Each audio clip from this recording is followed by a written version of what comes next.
Welcome, dear listener. I'm Tina, scientist and lifelong terrible sleeper.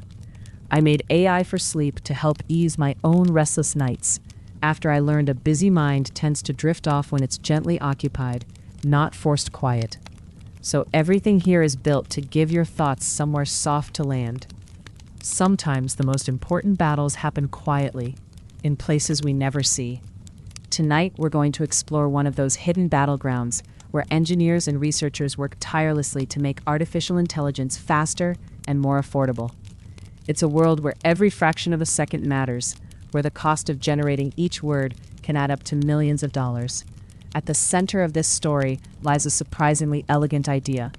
What if you could stack two different models together, one small and quick, one large and careful, to make your language model run faster than either could alone? Let's begin by understanding why this matters so much, and why the simple act of asking a question costs more than most people realize. But first, a gentle observation. Most of the people who drift off to this channel have never actually hit subscribe.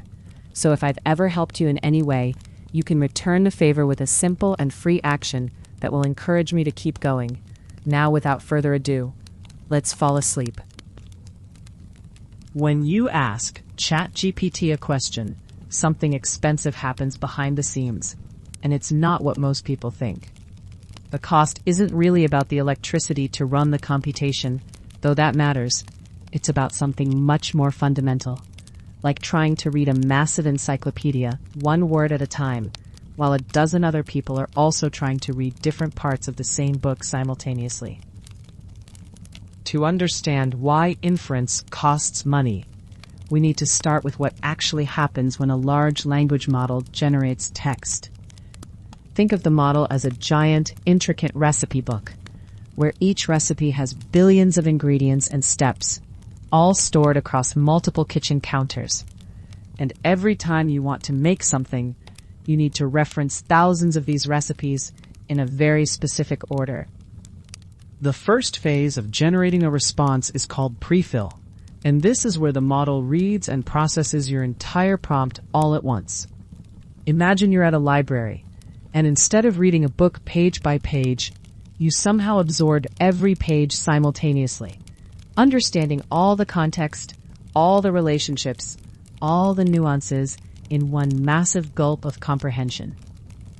Prefill is computationally intensive, yes, but it's also highly parallelizable, like having 1,000 librarians each read a different page of that book at exactly the same time, then instantly share their understanding with each other.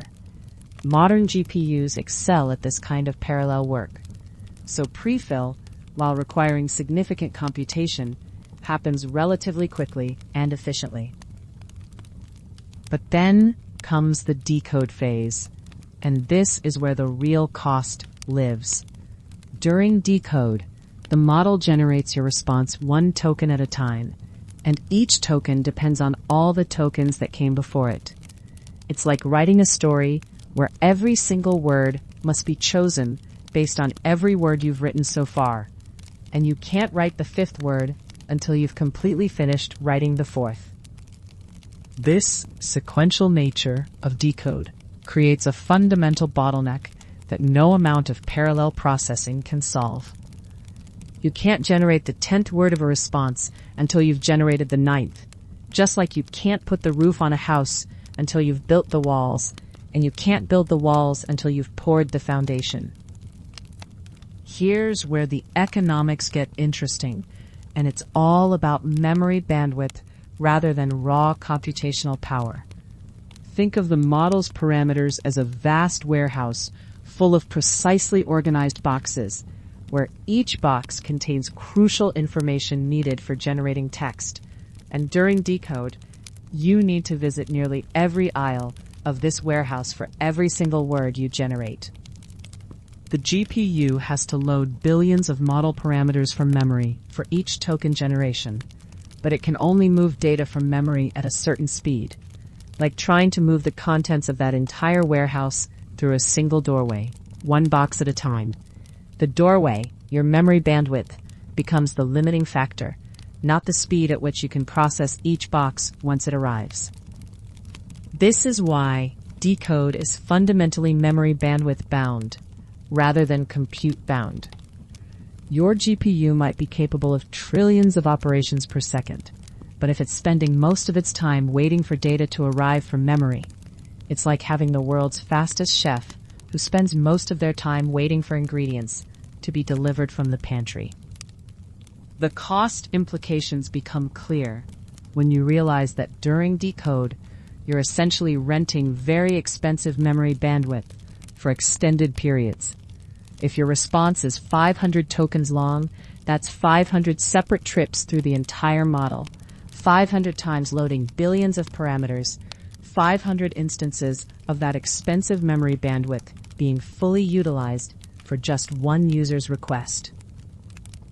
But inference providers don't serve just one user at a time. They batch multiple requests together like a restaurant kitchen preparing multiple orders simultaneously. However, batching with LLMs isn't as straightforward as cooking multiple steaks on the same grill, because different requests are at different stages of their decode process at any given moment. When you batch requests during the prefill phase, it's relatively efficient, like having that team of librarians read multiple books simultaneously, each person still reading their assigned pages in parallel. The computational work scales nicely, and you're making good use of your parallel processing capabilities.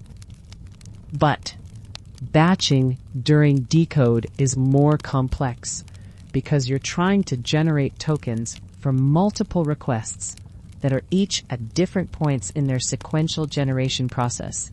It's like conducting an orchestra where every musician is playing a different song, and you need to keep them all synchronized while ensuring each gets the attention they need at precisely the right moment. The memory bandwidth bottleneck becomes even more pronounced with batching, because now you're loading those billions of parameters to serve multiple requests simultaneously, but you're still constrained by that same narrow doorway between memory and processing units. You're trying to move more boxes through the same opening, serving multiple customers from the same warehouse with the same limited access. This is why providers charge by the token rather than by the request, and why longer responses cost proportionally more. Each token requires accessing the full set of model parameters, a complete traversal of that warehouse, regardless of whether you're generating the first token or the 500th, and each traversal costs the same amount in memory bandwidth and time. The situation gets more expensive with larger models, not just because they have more parameters, but because those parameters require more memory bandwidth to access. It's like upgrading from a warehouse to an aircraft hangar. You have more boxes to choose from, which might give you better results, but now your delivery person has to walk much farther to collect everything needed for each word. Model size affects costs in another subtle way through something called the key value cache. As the model generates each token, it stores intermediate results that help it remember what it's already processed, like leaving breadcrumbs along the path through that warehouse, so it doesn't have to completely retrace its steps for every new word. But these breadcrumbs, the key value cache, take up memory proportional to the sequence length, and this memory needs to be kept readily accessible throughout the entire generation process. It's like reserving parking spaces outside the warehouse for each delivery truck. The longer your conversation or document, the more parking spaces you need to keep reserved, and parking spaces near the warehouse are expensive real estate. This is why context length isn't free, even if you're not generating a particularly long response. A model processing a 10,000 token context needs to maintain a much larger key value cache than one processing a 1,000 token context, like the difference between reserving parking for a small delivery van versus a massive freight truck. The space requirements scale with the size of what you're trying to accommodate. The economics explain why inference providers are constantly optimizing for throughput rather than latency for individual requests. They're trying to maximize the number of tokens generated per dollar of hardware cost, like a shipping company trying to maximize packages delivered per delivery truck, even if it means each individual package takes a bit longer to arrive. Some recent innovations try to address these bottlenecks through techniques like speculative decoding, where smaller, faster models generate candidate tokens that larger models then verify or reject. It's like having a quick sketch artist draw rough outlines that a master painter then refines, potentially speeding up the overall process when the sketches are good enough to build upon. Other approaches focus on reducing the memory bandwidth requirements through quantization, storing model parameters in lower precision formats, like compressing those warehouse boxes so more of them fit through the doorway on each trip, though sometimes with a small trade-off in the quality of what's inside each box. Understanding these costs helps explain why AI companies are so focused on efficiency improvements, and why inference, not training, represents the majority of long-term costs in deploying language models. Every conversation, every document generated, every query answered requires this expensive dance between memory and computation, this careful choreography of moving vast amounts of information through narrow channels, one token at a time. You've just heard about the fundamental challenge of language model inference, how that encyclopedia of knowledge creates costs in ways we might not expect. The prefill phase, where the model absorbs your entire prompt at once, sets the stage for what comes next. But there's something fascinating happening in the research world, a technique that challenges the traditional one-word-at-a-time approach we've always accepted. Rest here for a moment, letting this foundation settle in your mind. Soon we'll discover how researchers found a way to have two models work together, like two cooks in the same kitchen, each contributing their strengths to serve you faster. Imagine you're watching a skilled chef prepare a complex meal, where each dish must be completed one ingredient at a time, leaving most of the kitchen idle while waiting for each step to finish. This is essentially how large language models traditionally generate text through autoregressive decoding, creating one token at a time, and underutilizing the massive parallel processing power of modern GPUs. Recently, researchers developed speculative decoding, or SSD, a technique that takes the existing approach of speculative decoding and pushes it even further, achieving remarkable speedups on AMD's MI300X hardware. To understand why SSD matters, let's first consider how standard speculative decoding works, like having two cooks in that same kitchen, a quick prep cook who sketches out several possible next steps, and a master chef who verifies whether those suggestions are actually good. The prep cook, representing a small draft model, proposes several future tokens, while the master chef, a large target model, verifies them all at once in parallel. This already improves upon purely autoregressive generation, but it still has a fundamental limitation, a synchronization bottleneck that SSD elegantly solves. The problem with standard speculative decoding is that it still contains a sequential dependency, like having to wait for the master chef to completely finish tasting and approving the current batch before the prep cook can even start working on the next set of suggestions. This creates an alternating pattern between drafting candidate continuations and verifying them with the target model, leaving compute resources idle during these transitions and creating a bottleneck that limits overall performance. SSD removes this dependency entirely by disaggregating the drafting and verification processes across different devices, much like giving the prep cook their own separate kitchen space where they can work independently. While the target model is still verifying the current speculation on its hardware, the draft model runs on completely separate hardware and pre-computes likely next round speculations for multiple possible verification outcomes, essentially preparing for several different scenarios simultaneously. Think of this like a chess player considering not just their next move, but also preparing responses to several likely countermoves their opponent might make. If the actual verification outcome matches one of those pre-computed branches, the next speculation is returned immediately, effectively hiding the draft latency behind the target-side verification work.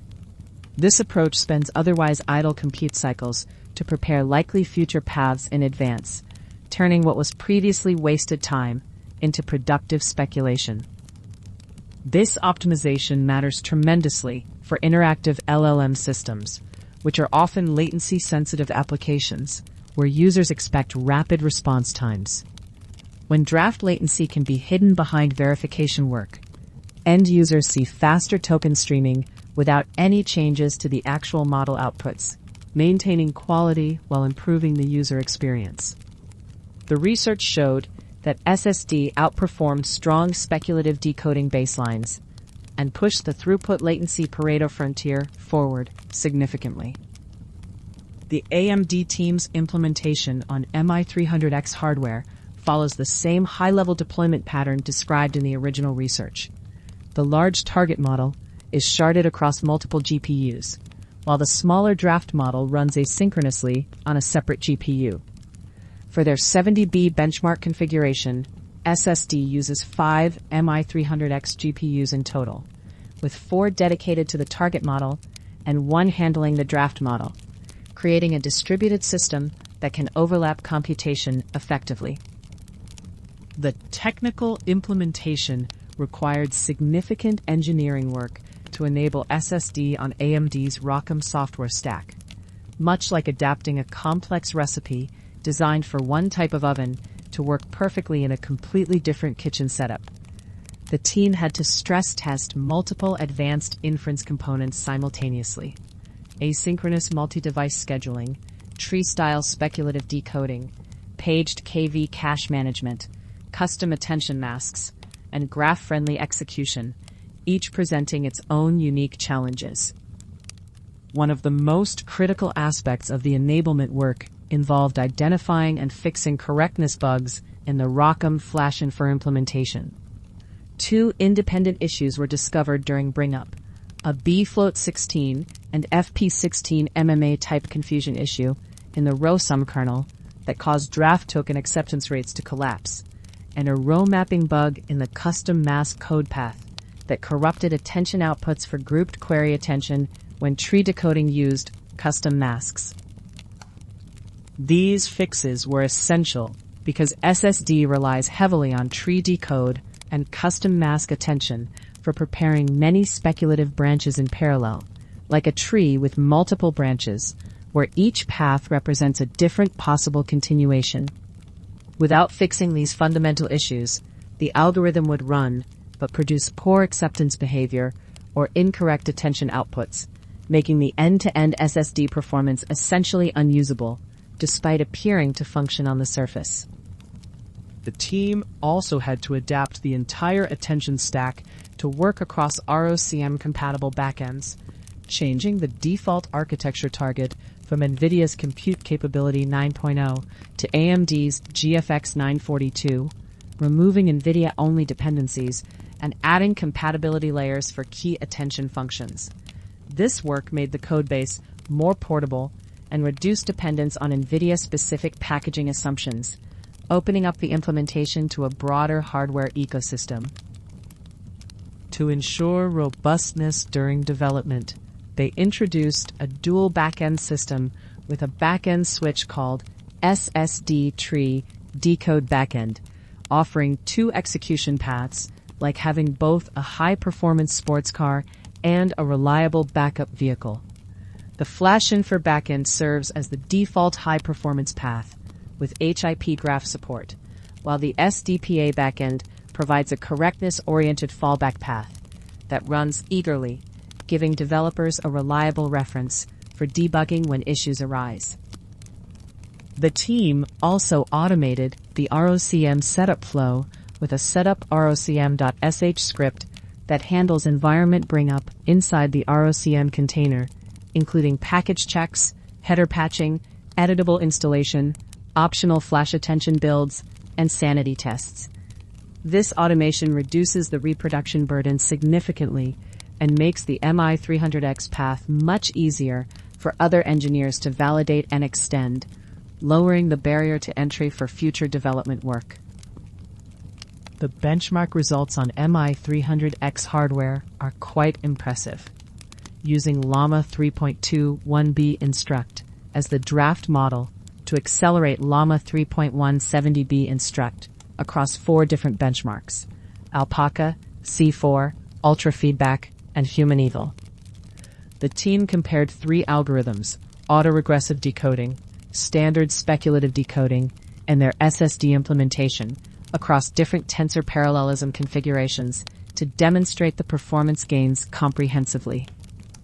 Using the tensor parallelism equals 4 configuration as an example, SSD reached 225.86 tokens per second on this MI300X setup, compared with 138.06 tokens per second for standard speculative decoding and 52.32 tokens per second for autoregressive decoding.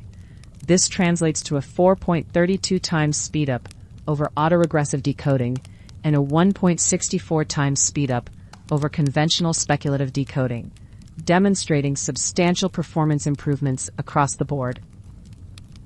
These results matter for 2 important reasons beyond the raw performance numbers, like ripples spreading out from a stone dropped in a pond. First, they show that SSD retains its core advantage on AMD hardware, proving that the fundamental approach of overlapping draft and verify work provides real benefits on MI300X architecture. Second, the meaningful gap between standard speculative decoding and SSD confirms that the extensive enablement work was genuinely worthwhile rather than just an academic exercise. The broader impact of this work extends well beyond a single benchmark table, representing both an algorithm reproduction and a comprehensive systems enablement project. It brings a cutting-edge research decoding algorithm to AMD hardware quickly, helping demonstrate software readiness for emerging LLM serving techniques that will likely become increasingly important as the field evolves toward more sophisticated inference strategies. The engineering effort also produced reusable porting patterns that will benefit future development work, back-end abstraction techniques, compatibility layers for cross-platform development, graph-aware fallbacks for robust execution, and automated setup flows that reduce friction for other developers. These patterns create a foundation that makes subsequent porting efforts more straightforward and systematic. Perhaps most importantly, this project provides a concrete proof of concept, like a working prototype that demonstrates feasibility, showing that MI300X can serve as a platform not only for standard transformer inference, but also for more advanced, multi-device inference scheduling strategies. This opens up possibilities for implementing other sophisticated serving techniques that require similar levels of systems integration and hardware coordination. The performance result represents the visible outcome of this work, but the larger impact lies in lowering the barrier for future ROCm development on speculative decoding, tree decoding, and other latency-oriented LLM serving innovations. By solving the complex integration challenges once and documenting the solutions thoroughly, the team has created a pathway that future researchers and engineers can follow more easily. This effort fits into AMD's broader strategy of pursuing speculative decoding research on multiple fronts, with different teams focusing on designing new algorithms, while others work on enabling the latest methods like SSD that accelerate speculative decoding by using separate hardware for drafter and verifier components. The complementary approaches ensure that AMD stays current with both algorithmic advances and practical implementation techniques.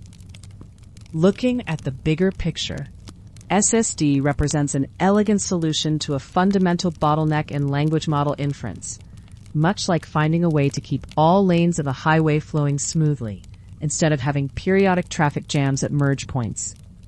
By overlapping verification and future speculation across separate devices, it transforms what was previously idle waiting time into productive computation, extracting more performance from the same hardware resources.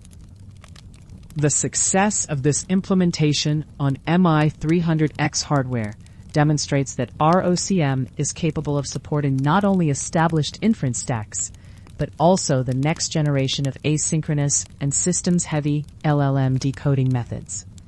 As language models continue to grow in size and complexity, techniques like SSD that maximize hardware utilization while minimizing latency will become increasingly valuable for practical deployment scenarios.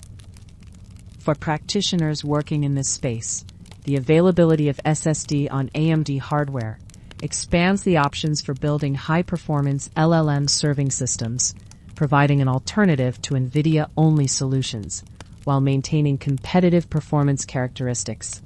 The detailed documentation and automated setup procedures make it accessible to teams who want to experiment with advanced speculative decoding techniques without getting bogged down in low-level porting challenges.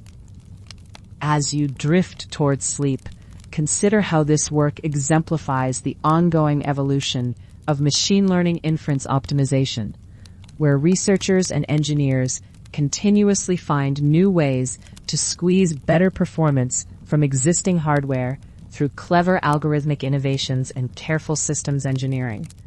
The marriage of theoretical advances like speculative decoding with practical implementation work creates the foundation for the next generation of AI applications that users will experience as simply faster, more responsive systems. We've just explored how speculative decoding works, with that quick prep cook sketching possibilities while the master chef verifies them. It's an elegant dance between speed and accuracy, but you might be wondering why this matters to you personally. Take a breath here and let yourself absorb this collaboration between models. Next, we'll step back and feel the human experience of waiting, that familiar cursor blinking while you sit there, hoping for words to appear on your screen, understanding why every improvement in this process touches your daily life. When you're waiting for a large language model to generate text, you're essentially watching a very thoughtful person who insists on thinking through every single word before speaking it aloud, one careful syllable at a time, never rushing, never overlapping their thoughts with their speech. This deliberate sequential process is what makes modern language models so capable, but it's also what makes them feel slow when you're sitting there, cursor blinking, waiting for a response that seems to take forever to unfold. The core challenge here is that these models are autoregressive, meaning they generate one token at a time, and each new token depends on all the tokens that came before it. Think of it like writing a story where you must finish each sentence completely, read the entire story from the beginning, and only then can you write the next sentence. You can't skip ahead, you can't write two sentences simultaneously, and you certainly can't guess what might come later and work on it in parallel. This sequential dependency creates what we call a memory bandwidth bottleneck. The model's parameters, those billions of learned weights, sit in memory, and for each token generation, we need to load and process essentially all of them. It's like having a massive library where to write each word of your essay, you need to consult nearly every book on every shelf, walking through the entire building each time, even though most of those books will tell you the same thing they told you for the previous word. Speculative decoding emerges as a clever solution to this bottleneck, based on a simple but powerful insight. What if we could guess what the model might say next, and then verify those guesses efficiently? Instead of that careful word-by-word process, imagine having a quick-thinking assistant who can rapidly sketch out what they think the thoughtful person might say, and then letting the thoughtful person review and approve or correct those sketches in batches. The architecture involves two models working in tandem, a small, fast draft model and the original large target model. The draft model is like a speed reader who can quickly skim through possibilities and generate reasonable guesses at high speed, while the target model acts like a careful editor who reviews these guesses and decides which ones to keep. The draft model might be a smaller version of the target model, or even a completely different architecture optimized for speed rather than quality. Here's how the dance between these two models unfolds. The draft model generates not just one token, but a sequence of several tokens, creating what we call a draft sequence. Think of this as the speed reader quickly jotting down a few sentences of what they think should come next. This draft generation happens quickly because the smaller model has fewer parameters to process, like consulting a pocket dictionary instead of the full encyclopedia. Once we have this draft sequence, we present it to the target model for verification. But here's the crucial insight that makes speculative decoding work. Instead of asking the target model to generate tokens one by one, we ask it to evaluate the entire draft sequence in parallel. The target model processes the draft like a teacher reviewing a student's completed paragraph all at once, rather than watching the student write each word and approving it before they can continue. The verification process relies on comparing probability distributions. For each position in the draft sequence, the target model computes what it would have predicted at that point, given all the preceding context. If the draft model chose a token that the target model considers reasonably likely, we accept it. If the draft token falls below a certain probability threshold, according to the target model's judgment, we reject it and everything that follows. This acceptance, or rejection, happens according to a specific sampling procedure that maintains the statistical properties we want from the target model. Think of it like a quality control inspector at a factory assembly line who has strict standards. They'll approve components that meet the specifications, but the moment they encounter one that doesn't, they stop the line and restart from that point with a properly manufactured component. The acceptance rate becomes a critical metric in speculative decoding. This measures how often the target model agrees with the draft model's choices. If your draft model is well calibrated to the target model's behavior, you might see acceptance rates of 60, 70, or even 80%. Higher acceptance rates mean more of the draft sequence gets approved in each round, leading to better speedups. When the target model rejects a token in the draft sequence, we don't simply restart from scratch. Instead, we use the target model's probability distribution at that rejection point to sample a corrected token, ensuring that the output maintains the same statistical properties as if we had run the target model alone. It's like having a GPS that recalculates your route when you miss a turn, but instead of taking you back to the start, it finds the best path forward from wherever you currently are. The beauty of speculative decoding lies in what we call free latency. When the draft model's guesses are accepted, we essentially get multiple tokens for the computational cost of one target model forward pass. The draft model's work happens so quickly that it's almost like getting those draft tokens for free. Even when we reject some tokens, we're usually still ahead compared to generating each token individually with the target model. To understand why this works so well, consider that language often has predictable patterns, especially in technical writing, code generation, or structured responses. A smaller, faster model can often anticipate these patterns correctly, like how an experienced typist can often predict what word comes next in a common phrase. The draft model doesn't need to be perfect. It just needs to be right often enough that the batch verification process comes out ahead. The computational savings become more pronounced with longer accepted sequences. If the draft model proposes 5 tokens and 4 get accepted, we've generated 4 tokens with essentially 1 verification pass through the target model, plus the relatively cheap cost of the draft generation. It's like buying items in bulk at a warehouse store. The per unit cost drops significantly when you can process multiple items in a single transaction. The draft model's size and architecture represent a key design trade-off. Make it too small, and its guesses will rarely align with the target model, leading to low acceptance rates and minimal speedup. Make it too large, and the draft generation itself becomes expensive, eroding the computational benefits. The sweet spot often lies in models that are roughly 4 to 10 times smaller than the target model, though this varies depending on the specific task and model architectures involved. Training the draft model requires careful consideration of what we want it to learn. Sometimes we train it to mimic the target model's behavior directly, like teaching an apprentice to work in the style of a master craftsman. Other times, we train it on the same data, but optimize for speed and reasonable quality rather than perfect accuracy. The goal isn't to create a perfect smaller version of the target model, but rather a model that can generate plausible continuations that the target model will often approve. The verification step involves more than just checking if tokens match.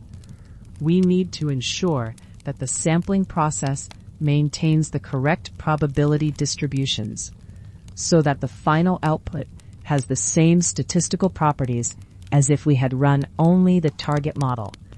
This is like ensuring that a shortcut through a forest gets you to the same destination with the same likelihood of encountering different landmarks along the way. Memory bandwidth utilization improves dramatically with speculative decoding because we're getting more computational work done each time we load the target model's parameters. Instead of loading those billions of weights to generate one token, we load them once to verify several tokens. It's like making a single trip to that massive library and checking out multiple books at once, rather than making separate trips for each book you need. The technique works particularly well for certain types of generation tasks. Code completion, where patterns are often predictable, sees excellent speedups because the draft model can correctly anticipate common programming constructs. Similarly, technical writing or responses that follow structured formats benefit from speculative decoding because the smaller model can often guess the logical progression of ideas. As we look at speculative decoding in practice, the speedups typically range from 1.5 times to 3 times, depending on the task, the models involved, and how well-tuned the system is. These gains come essentially for free in terms of output quality. The final text maintains the same distribution as if generated by the target model alone. It's a rare optimization in machine learning where we can have our cake and eat it too, gaining speed without sacrificing the careful reasoning and quality that made us choose the larger model in the first place. You've just felt that familiar waiting, that slow unfolding of text as the model thinks through each word so carefully. The autoregressive nature of these systems, generating one token at a time, creates a rhythm we've all experienced. Let this understanding of sequential dependency rest with you for a moment. There's something both beautiful and frustrating about this deliberate process. In our next segment, we'll explore how this challenge ripples outward, creating a complex web of choices that engineers must navigate when deploying these systems at scale. Picture a master chef trying to perfect a complex dish, where every ingredient affects every other one, and changing the salt might suddenly make the spices too weak or the texture too thick. Modern language model serving faces this same intricate balancing act, where each deployment becomes a delicate stack of interacting choices. which model backend to use, How to split the tensor operations across processors, how to divide prefill and decode work, how many workers to run, how the scheduler should behave, where to route requests, how the key value cache should operate, when to scale up or down, and how to arrange the whole topology. These choices don't live in isolation, like ingredients in separate bowls. They interact across every layer of the system, and what looks like a local improvement in one area can suddenly shift the bottleneck somewhere completely unexpected. For the larger models, even running one realistic experiment can demand many GPUs or entire nodes before you learn whether your idea was actually worth testing, making the exploration process both expensive and slow.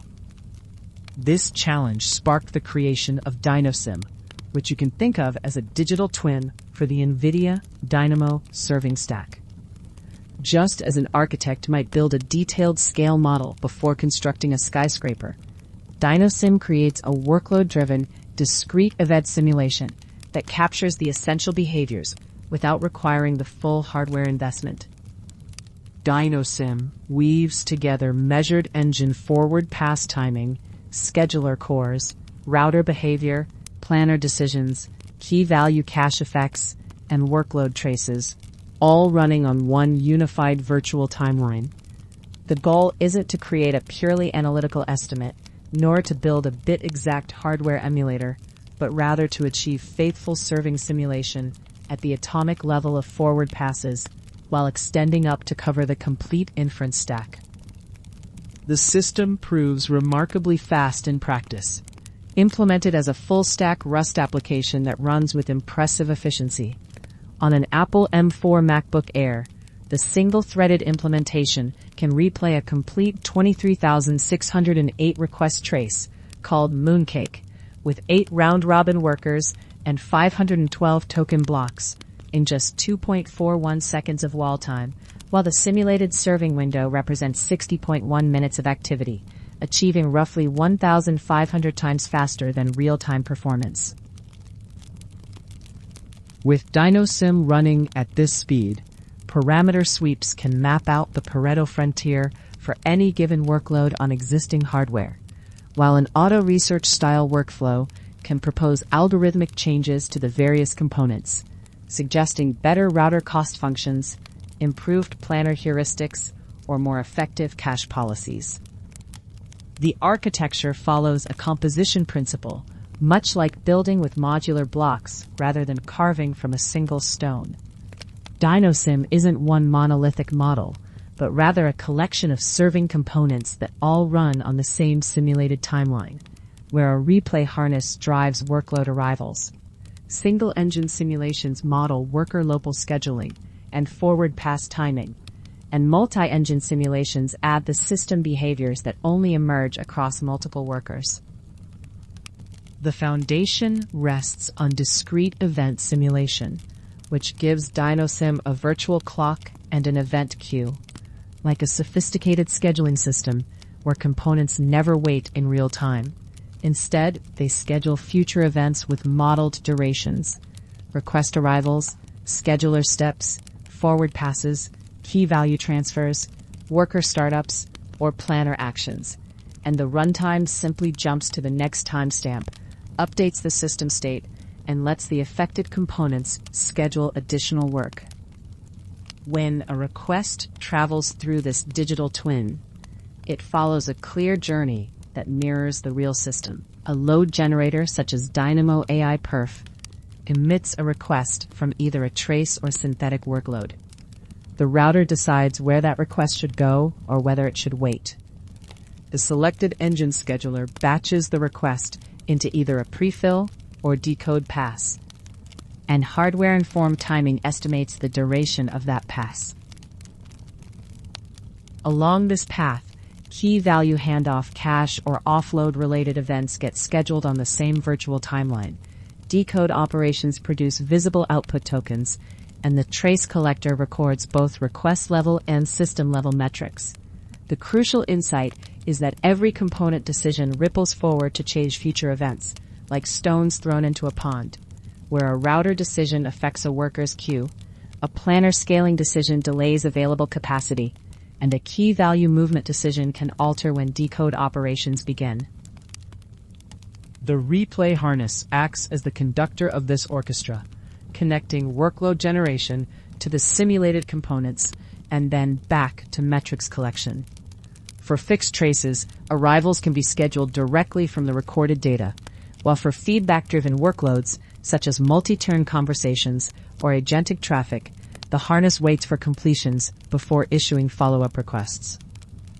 Single-engine simulation goes far beyond simple tokens per second estimates, recognizing that the scheduler makes critical decisions about which requests enter each pass, how prefill and decode work get batched together, and how key value pressure changes overall progress. DynoSim keeps this back-end specific. The VLLM path models a waiting and running scheduler with shared token budget and preemption capabilities, while the SGLang path models radix cache-aware admission, chunked prefill budgets, and prefix-preserving decode retraction.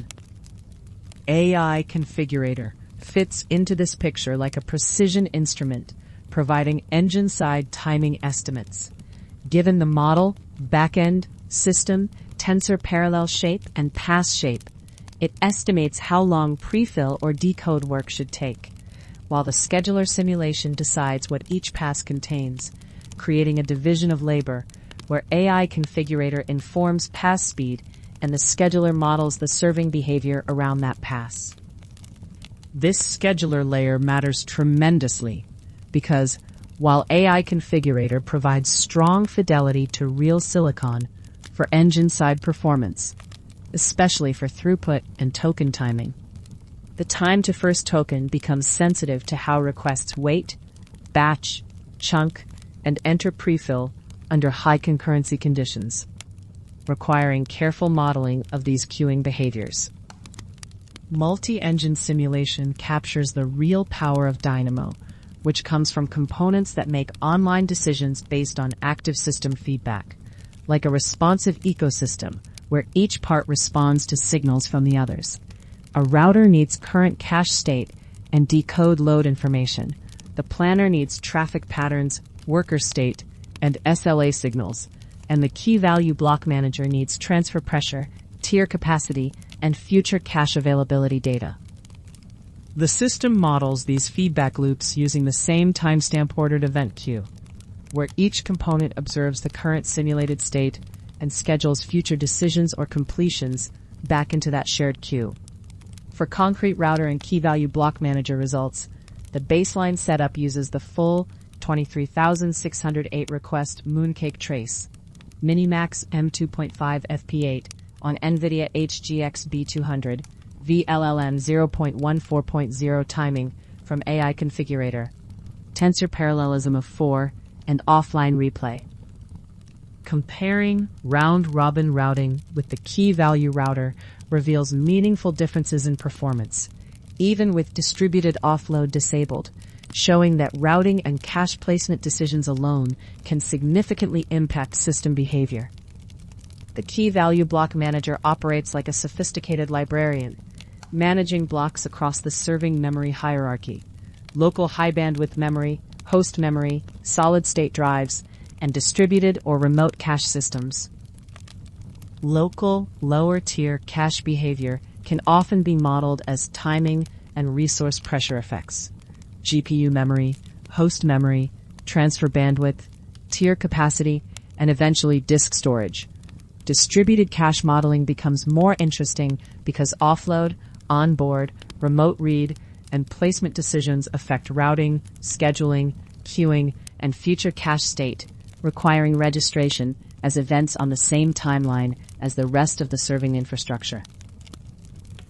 An example with the key value block manager shows the predictions when the host memory tier gets enabled and sized at 32,768 blocks, demonstrating how the simulation can model these complex memory management decisions. Looking ahead, the replay system can also drive NVIDIA Inference transfer library reads and writes against real distributed cache targets, where those measurements calibrate transfer costs, placement behavior, and contention effects, then feed back into the distributed cache model. Once DynoSim can run a workload through its composed components, the replay process becomes a scoring function for both optimization and discovery, like a fitness tracker for system configurations. You propose a layout or policy, run the workload, collect metrics, and compare the results against your objective or hypothesis, creating a tight feedback loop for improvement. The current optimizer uses a straightforward but practical block coordinate descent approach over the deployment controls.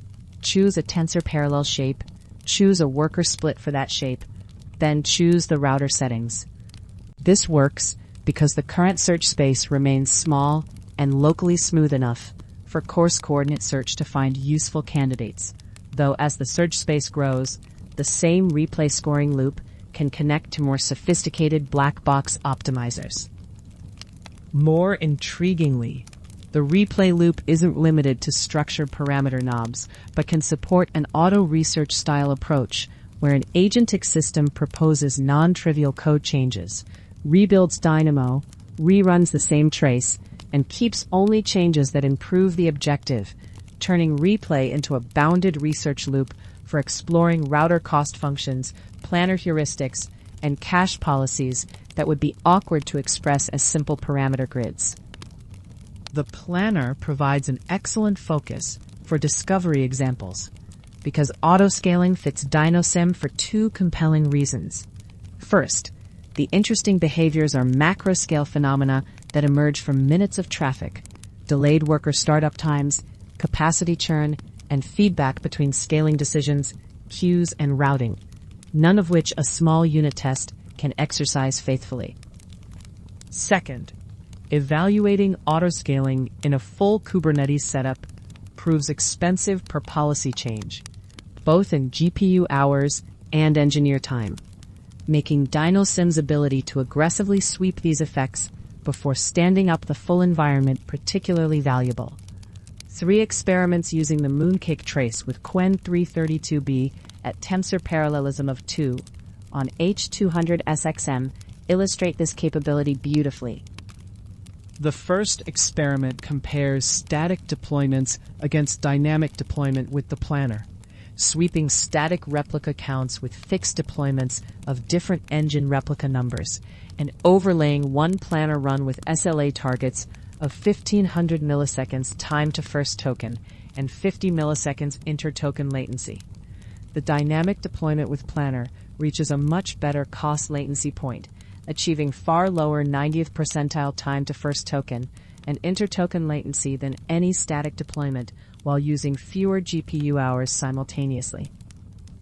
The second experiment sweeps the scaling interval from 1 second to 300 seconds, with engine startup set to instant, revealing the trade-off between reacting quickly to traffic changes and scaling too frequently.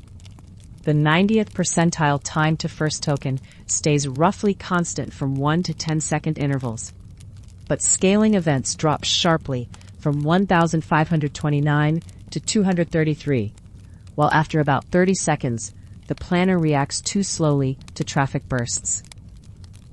The third experiment models cold start delays, recognizing that on real clusters, adding capacity takes time because new engine pods need seconds to minutes before they can serve traffic. For Qwen 332b at tensor parallelism of 2, the planner meets its SLA until startup delay reaches about 180 seconds.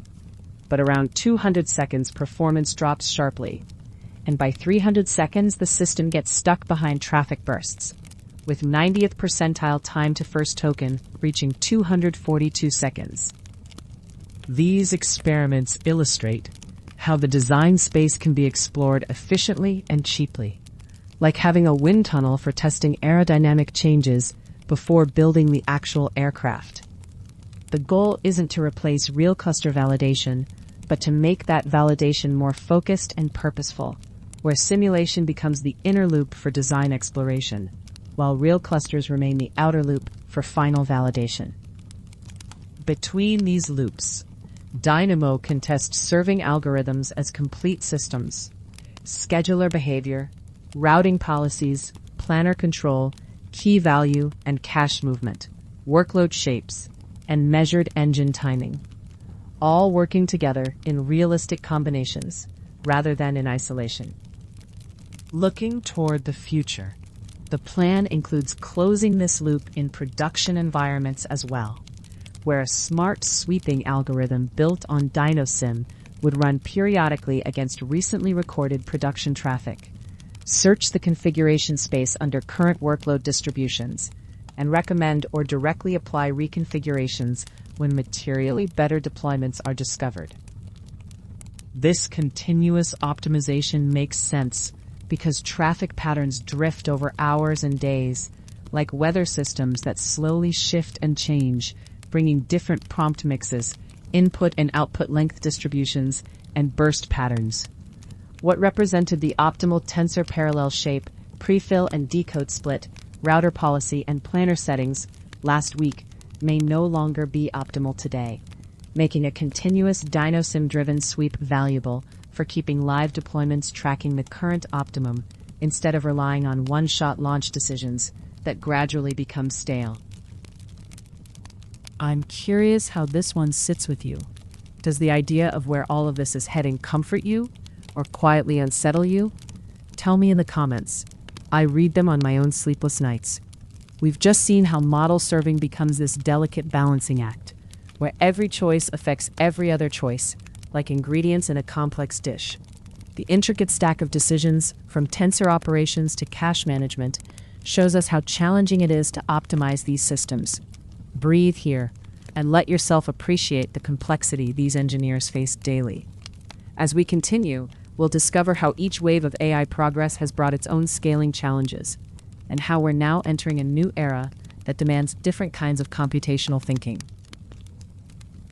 Each wave of artificial intelligence has brought its own scaling law, like geological epochs, leaving distinct layers in rock. Pre-training scaled intelligence through larger datasets and more parameters, demanding massively parallel GPU systems. Post-training scaled usefulness through instruction tuning, rebalancing those same GPUs for generative inference. Test time scaling improved reasoning by giving models more generated tokens for thinking through problems. Now we're entering the era of agentic AI and reinforcement learning, where the scaling happens through actions. Models take more steps, call more tools, run more evaluations, and interact with execution environments to perform complex tasks. It's a fundamental shift in how we think about AI computation. This is where NVIDIA's new Vera CPU enters the picture, designed specifically to help AI factories scale these agentic workloads. The Vera CPU shortens execution time, increases task throughput, improves overall AI factory output, and enables smarter, longer-thinking agents that can tackle increasingly complex problems. You might wonder why CPUs matter more now, when GPUs have been the stars of the AI show for so long. Think of it this way. GPUs remain essential for model inference and training, like the engine of a car. But in agentic AI, much of the execution surrounding the model runs on CPUs, like the transmission, steering, and brakes that actually control where the car goes. These CPU tasks include sandboxed code and tool execution, data retrieval and processing, results computation, and scheduling and orchestration. Each of these operations happens in a precise loop that repeats throughout an agent's workflow, and the CPU performance directly impacts how quickly that loop can complete. Here's how that loop works in practice.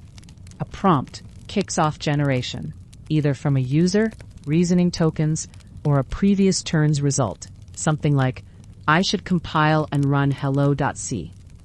The GPU generates the parameters of the tool call to be performed on the CPU, producing a command like gcc-o hello.c -hello. Next, the CPU executes that tool call, producing results that flow back to the GPUs. These results might update weights during reinforcement learning, or get used by the agent to generate the next prompt. The output might be something like output, hello world, task returned 0, successful. Finally, the GPU generates reasoning tokens prompted by that result. It looks like that worked. As agents become more capable, they take more steps, call more tools, and run more checks, like a chef preparing an increasingly elaborate meal with more ingredients and techniques. CPU time compounds across each request, making the CPU part of the critical path rather than just a host processor feeding the GPU. This shift means the CPU now shapes latency, accelerator utilization, and AI factory output per watt, and per dollar. For the last decade, much of the data center CPU market optimized around cloud economics, focusing on more cores, more virtual machines, and lower cost per core, which remains important for general-purpose cloud services. However, performance per core hasn't improved at the same rate, a problem compounded by the end of Moore's law, which limited generation-on-generation performance improvements in CPUs. Meanwhile, GPU architectures and workloads benefited from a continuous cycle of co-optimization, like two dance partners who've practiced together for years while the CPU sat on the sidelines. AI factories shift the fundamental metric from cores per dollar to tokens per dollar. From how many CPU cores a data center can rent to how much AI output it can actually produce. This demands a completely new CPU design point for AI factories, optimized for different priorities than traditional cloud computing. The new requirements include high core counts to run thousands of concurrent agents, reinforcement learning environments, sandboxes, and services. They also need high per-core performance because each agentic step is gated by sequential execution, like runners in a relay race, where each handoff must happen quickly to maintain overall speed. Energy-efficient memory bandwidth is equally crucial to keep data moving without turning CPU infrastructure into a bottleneck. Think of it like the plumbing in a large building, where you need both high capacity and consistent pressure to serve all the floors simultaneously without anyone's faucet running dry. The NVIDIA Vera CPU addresses these challenges head-on, designed for the reality of modern agentic workloads with fast per-core performance, high concurrency, and power-efficient memory bandwidth to keep the AI factory moving smoothly. It represents a fundamental rethinking of what a data center CPU should prioritize. The Vera CPU combines 88 NVIDIA Olympus cores with up to 1.2 terabytes per second of LPDDR5X memory bandwidth. This keeps cores fed through tool calls, sandboxed execution of both native code and languages like Python or JavaScript, data retrieval, data processing, and orchestration, like a well-stocked kitchen with multiple prep stations, all working simultaneously. The key requirement is fast per-core performance, sustained at all times. Unlike cloud virtual machines that might idle frequently, these CPU sockets stay fully loaded, doing the work of many concurrent agents. Cores that remain fast under high system load reduce task completion time, delivering faster results while freeing up resources to serve the next request. For agents, this translates to lower latency across multi-step requests. For reinforcement learning, it means more completed evaluations and more data from each training window, helping models reach a higher quality bar faster. For AI factories overall, fast cores keep accelerators from waiting on orchestration, tool execution, or data movement.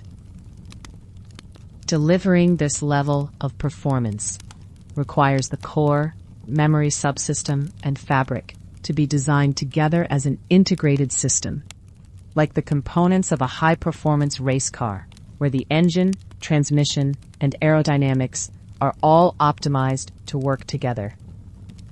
The design must handle branch-heavy code, high-bandwidth data movement, and predictable performance under load. This integration starts with the NVIDIA custom Olympus core inside the Vera CPU. The Olympus core represents a significant architectural advancement, built specifically for the demands of modern AI workloads, rather than adapted from general-purpose computing designs. The Olympus core delivers up to 50% higher instructions per cycle compared to NVIDIA's previous Grace architecture. It combines a wide front end, advanced branch prediction, deep out-of-order instruction scheduling, and specialized memory prefetching to sustain high throughput on the branch-heavy, memory-sensitive code that characterizes agentic workloads. One particularly innovative feature is Olympus's Neural Branch Predictor, which reduces stalls in branch-heavy code like a GPS system that learns your driving patterns and can predict which route you'll take before you even signal. Combined with other prediction mechanisms, it can sustain 2 taken branches per cycle with 0 penalty, maintaining throughput for deep software stacks. This capability proves especially valuable for complex software environments like PyTorch, graph workloads, and scripting engines, where code execution frequently branches based on data-dependent conditions. The neural predictor learns these patterns and anticipates them, keeping the execution pipeline flowing smoothly. Olympus also includes a 10-wide decode unit and a deep out-of-order engine designed to sustain high instructions per cycle, even under varying load conditions. Large buffers and advanced instruction scheduling help the core maintain forward progress as code paths, dependencies, and memory access patterns shift unpredictably. Sustaining high instructions per cycle under load requires keeping the cores constantly fed with data, like a high-performance assembly line where materials must arrive just in time to prevent any slowdowns. Vera CPUs deliver up to 1.2 terabytes per second of LPDDR5X memory bandwidth, sustaining over 90% of peak memory bandwidth even under full load.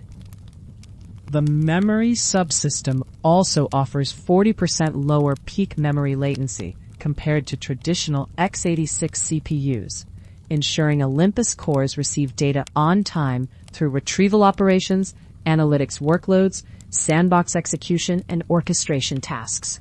This low latency proves critical for maintaining performance consistency. Olympus introduces a novel graph prefetcher built specifically for the indirect memory access patterns common in graph analytics and agent memory traversal. Think of it like a librarian who knows exactly which books researchers will need next and pulls them from the shelves before being asked, based on understanding how knowledge connects together. Combined with high memory bandwidth per core, Vera CPUs deliver more than 3 times the performance on graph traversal workloads compared with traditional x86-based architectures. This dramatic improvement directly benefits AI agents that need to navigate complex data structures and relationships. The NVIDIA Scalable Coherency Fabric connects all cores and unified cache across a monolithic mesh, delivering predictable latency and 50% faster core-to-core data movement compared with CPUs that fragment compute across multiple dies. It's like having all team members in the same building instead of scattered across different locations, enabling faster communication and coordination. For reinforcement learning and agentic AI workloads, this predictable latency helps keep evaluation loops sustained under full load. When cores can reliably communicate with each other and share data efficiently, the entire system maintains consistent performance even as workload complexity increases. Together, the Olympus Core, NVIDIA Scalable Coherency Fabric, and LPDDR5X memory subsystem enable the Vera CPU to deliver more than 1.8 times higher sandbox performance across agentic workloads under full load compared with the competition. This represents a substantial leap forward in CPU capability for AI workloads. Beyond raw performance, agentic AI places increasing pressure on infrastructure efficiency, like a growing city that needs not just more power, but smarter power distribution. As AI factories scale to thousands of CPUs, memory power consumption can become a major contributor to platform power, cooling demand, and operating costs. The Vera CPU addresses this challenge by pairing its high-performance architecture with high-bandwidth SOCAMM LPDDR5X memory, which reduces memory power consumption compared with traditional DDR server designs. The LPDDR5X subsystem typically consumes less than 30 watts, a dramatic improvement over DDR5 configurations that consume well over 100 watts. MRDIMM-based systems can drive memory power consumption even higher, making the Vera CPU's efficient approach increasingly valuable. With a configurable thermal design power range from 250 to 450 watts, the Vera CPU reduces combined CPU and memory subsystem power while delivering the bandwidth needed for agentic inference and reinforcement learning environments. For AI factories, this efficiency translates into better performance per watt, lower operating costs, and more efficient use of power and cooling infrastructure. It's like designing a more fuel-efficient engine that also happens to be more powerful, giving you the best of both worlds in an era where energy costs and environmental impact matter increasingly. The era of agentic AI requires a fundamental shift in CPU design philosophy, moving from maximizing cores per dollar to maximizing AI factory output per watt and per dollar. The NVIDIA Vera CPU represents this new approach, combining fast per-core performance, high concurrency, and power-efficient memory bandwidth in a unified design optimized for AI workloads. With its custom Olympus core, LPDDR5X memory subsystem, and NVIDIA scalable coherency fabric, the Vera CPU delivers more than 1.8 times higher agentic sandbox performance than traditional x86 architectures. This helps AI factories complete more tool calls, return more evaluations, and keep accelerators moving efficiently, like a well-orchestrated symphony where every section contributes to a harmonious and powerful performance. You've just journeyed through the different eras of AI scaling, from pre-training's massive datasets to the emerging world of agentic AI, where models take actions and interact with environments.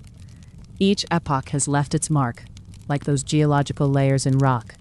Let this evolution settle in your thoughts, this progression toward AI that doesn't just generate text, but actually does things in the world. Our next segment will ground this in something practical, showing you how these scaling challenges affect the simple act of loading a model into memory. When you're working with large language models on AWS GPU instances, you've probably felt that familiar frustration, watching expensive GPUs sit completely idle while a massive model slowly crawls from storage into memory, like trying to fill a swimming pool through a garden hose. This loading bottleneck becomes particularly painful as models grow to hundreds of billions of parameters, where traditional approaches can leave you waiting 10 to 20 minutes for something like Llama 3.1 405B to load, turning what should be rapid iteration into a coffee break every single time.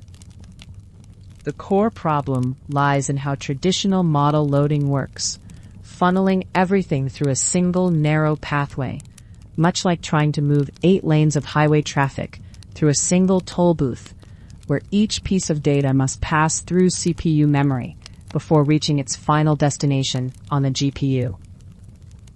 Amazon FSx for Lustre, combined with NVIDIA GPU Direct Storage, fundamentally changes this equation by creating multiple direct highways from storage to each GPU, bypassing that CPU bottleneck entirely and reducing load times from minutes to mere seconds.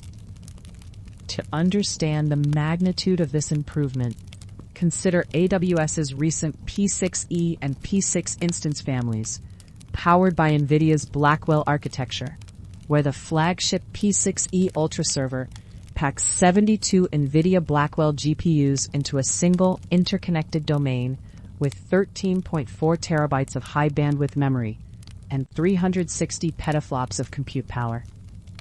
For our exploration, we'll focus on the more accessible P5N instance with 8 NVIDIA H200 GPUs, each containing 141 gigabytes of HBM3E memory. connected through NV switch with 3.6 terabytes per second of internal bandwidth, providing an ideal testbed for understanding these optimization patterns. The traditional model loading process resembles an old-fashioned assembly line where everything moves in strict sequence. First, reading the checkpoint file into CPU memory, then deserializing the weights, optionally quantizing them, and finally copying weights to each GPU one at a time over PCIe.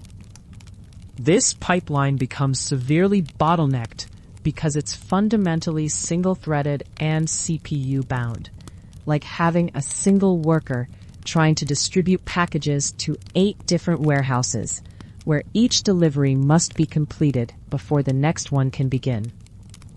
Consider that a 405 billion parameter model like Llama 3.1 405B represents roughly 800 gigabytes of checkpoint data in BF16 format, and you can see why this sequential approach creates such lengthy delays, especially when your most expensive resources, the GPUs, sit completely unused during the entire loading process. Recent improvements in serving frameworks like VLLM have introduced parallel weight loading across GPUs, but even these optimizations still route data through CPU memory and the PCIe bus, like widening the road but keeping the same narrow bridge that everyone must cross. Amazon FSx for Lustre provides a fully managed, high-performance parallel file system, specifically designed for compute-intensive workloads. Functioning like a massive library with multiple reading rooms, where each GPU can simultaneously access its own dedicated section. The magic happens when FSx for Lustre combines with NVIDIA GPU Direct Storage, creating direct data paths that flow from storage to GPU memory without any intermediate stops, like express trains that skip all the local stations between origin and destination. This integration relies on Amazon Elastic Fabric Adapter technology, which uses the AWS Scalable, Reliable Datagram Protocol to bypass operating system overhead, with P5N instances providing 16 EFA interfaces at 200 gigabits per second each, delivering a total aggregate network bandwidth of 3,200 gigabits per second. NVIDIA GPU Direct Storage enables direct memory access transfers from the network interface straight to GPU HBM, eliminating the CPU memory bounce buffer that traditionally creates the bottleneck, like removing a mandatory transfer station from a subway route. For optimal performance, the recommended configuration uses a persistent 2 EFA file system at 1,000 megabytes per second per terabyte with 20 object storage targets, delivering approximately 94 gigabytes per second of file system throughput, with performance scaling linearly as you add more capacity.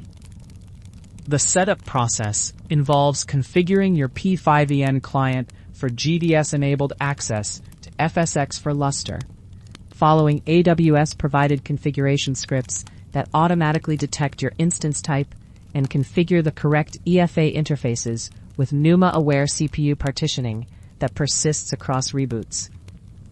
The sharded parallel loading approach works in 4 distinct stages, beginning with infrastructure provisioning, where you establish an EFA-enabled FSx for Lustre file system and a properly configured GPU instance in the same VPC and availability zone, like setting up a high-speed distribution center with direct loading docks for each delivery truck.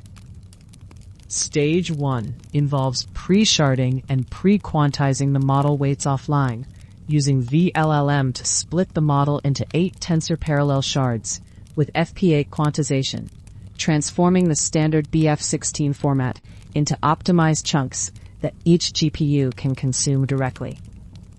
This pre-sharding step creates 8 tensor parallel aware shards where each contains exactly the weight slices that its corresponding GPU needs for inference, with attention heads and MLP columns split correctly across GPUs, like pre-sorting mail by zip code before delivery. The quantization from BF16 to FP8 halves the total checkpoint size from roughly 800 gigabytes to 400 gigabytes, reducing the data that needs to traverse the network while maintaining near-zero accuracy loss on Llama-class models, since FP8 is a first-class data type with native Tensor Core support on H200 and B200 GPUs. If you control the training pipeline, you can eliminate this pre-processing step entirely, as frameworks like Megatron LM and NeMo can save checkpoints directly in the tensor parallel layout and precision your serving stack expects, like having a factory produce parts in their final assembly-ready format. Stage 2 performs the parallel GDS reads, where all 8 GPUs simultaneously read their assigned shards directly from FSX for Lustre into GPU HBM, with each GPU handling roughly 50 gigabytes of pre-quantized data, like having 8 specialized cranes loading cargo ships at the same dock. The GDS read path uses fast safe tensors, an open-source library that reads safe tensors files directly into GPU memory using NVIDIA QFile API, reconstructing PyTorch tensors without any CPU-side deserialization, where each GPU opens its shard file and performs a single large read into a GPU buffer. The tensor extraction step takes less than a millisecond, because it's essentially pointer arithmetic into the already loaded GPU buffer, like having a detailed map that instantly tells you where every item is located in a pre-organized warehouse. Stage 3 involves verification and serving, where after the tensors load into GPU HBM via GDS, all inference computation runs entirely from GPU memory, with the file system only involved during the initial load, like a delivery truck that drops off supplies and then leaves the restaurant to operate independently. These loaded tensors contain every weight for each rank, already positioned on the correct GPU device in the proper tensor parallel layout, ready for any tensor parallel inference engine that accepts preloaded weight dictionaries, though integration specifics vary by framework. For production serving today, VLLM can load the same pre-sharded checkpoints from FSX for Lustre using its built-in weight loader, which follows the standard CPU-based read path rather than GDS, but still eliminates the deserialization and per GPU weight splitting overhead that typically dominates standard checkpoint loading. The performance improvements are dramatic and measurable, with Llama 3.1 70B showing load times dropping from roughly 3 minutes using standard VLLM loading to just 1.28 seconds with GDS parallel loading using FP8 shards, representing a 141x speedup on a 96 terabyte file system. For the larger Llama 3.1 405B model, the results are even more striking, with standard VLLM loading requiring approximately 18 minutes compared to just 6.4 seconds for GDS parallel loading with FP8 shards, achieving a 169x speedup that transforms the experience from go get lunch to it's already done. These measurements were taken on a 96 terabyte file system with 20 object storage targets, and since GDS throughput scales linearly with OST count, a larger file system with 57 OSTs could potentially bring FP8 load times under 3 seconds, like adding more lanes to a highway to handle increased traffic. The speedup comes from simultaneously removing every bottleneck in the traditional path. No CPU bounce buffer, since GDS reads directly to GPU HBM. No serial deserialization, because pre-sharded weights are ready to load as is. No CPU quantization, since it's done offline. No sequential GPU loading, because all 8 GPUs read in parallel, and no all-gather operations, since each GPU already has exactly the weights it needs. But fast loading represents only half the optimization story, as FP8 quantization not only cuts load time, but also halves the HBM footprint of model weights, freeing precious memory for KV cache and serving, like renovating a house to create more living space without expanding the foundation. This memory efficiency becomes even more powerful when combined with TurboQuant's KV cache compression, which reduces the key value cache to approximately 3 bits per value, achieving a 6x reduction with up to 8x speedup in attention computation and 0 accuracy loss, all without requiring fine-tuning. The combination of FP8 weights and TurboQuant KV cache compression enables serving Llama 3.1 405B with context windows exceeding 400,000 tokens on a single P5EN instance, or nearly 500,000 tokens on a P6 node, transforming the capability from handling a few documents to processing an entire book in a single request. On a P5EN with 8 H200 GPUs providing 1,128 gigabytes total HBM. The 405B model in FP8 format consumes roughly 51 gigabytes per GPU, leaving about 85 gigabytes per GPU for KV cache, which translates to roughly 82,000 tokens with standard FP16 KV cache, or over 400,000 tokens with TurboQuant compression. This pattern integrates well with existing serving frameworks, as TensorRT-LLM natively supports tensor parallel checkpoint loading and can leverage GDS automatically when the underlying file system supports it, while VLLM works with the pre-sharded checkpoint approach to gain I/O acceleration at the file system level. The FSX for Lustre file system isn't single-purpose infrastructure either, serving as shared storage for training data, checkpoints, datasets, and model artifacts across your entire team, like a central warehouse that supports multiple different types of operations simultaneously. By reducing GPU idle time during model loads, you increase the rate at which you can iterate on model testing and evaluation, where loading a new model variant in seconds instead of minutes means dramatically more experiments per day, accelerating your entire development cycle, like switching from a slow dial-up connection to high-speed broadband.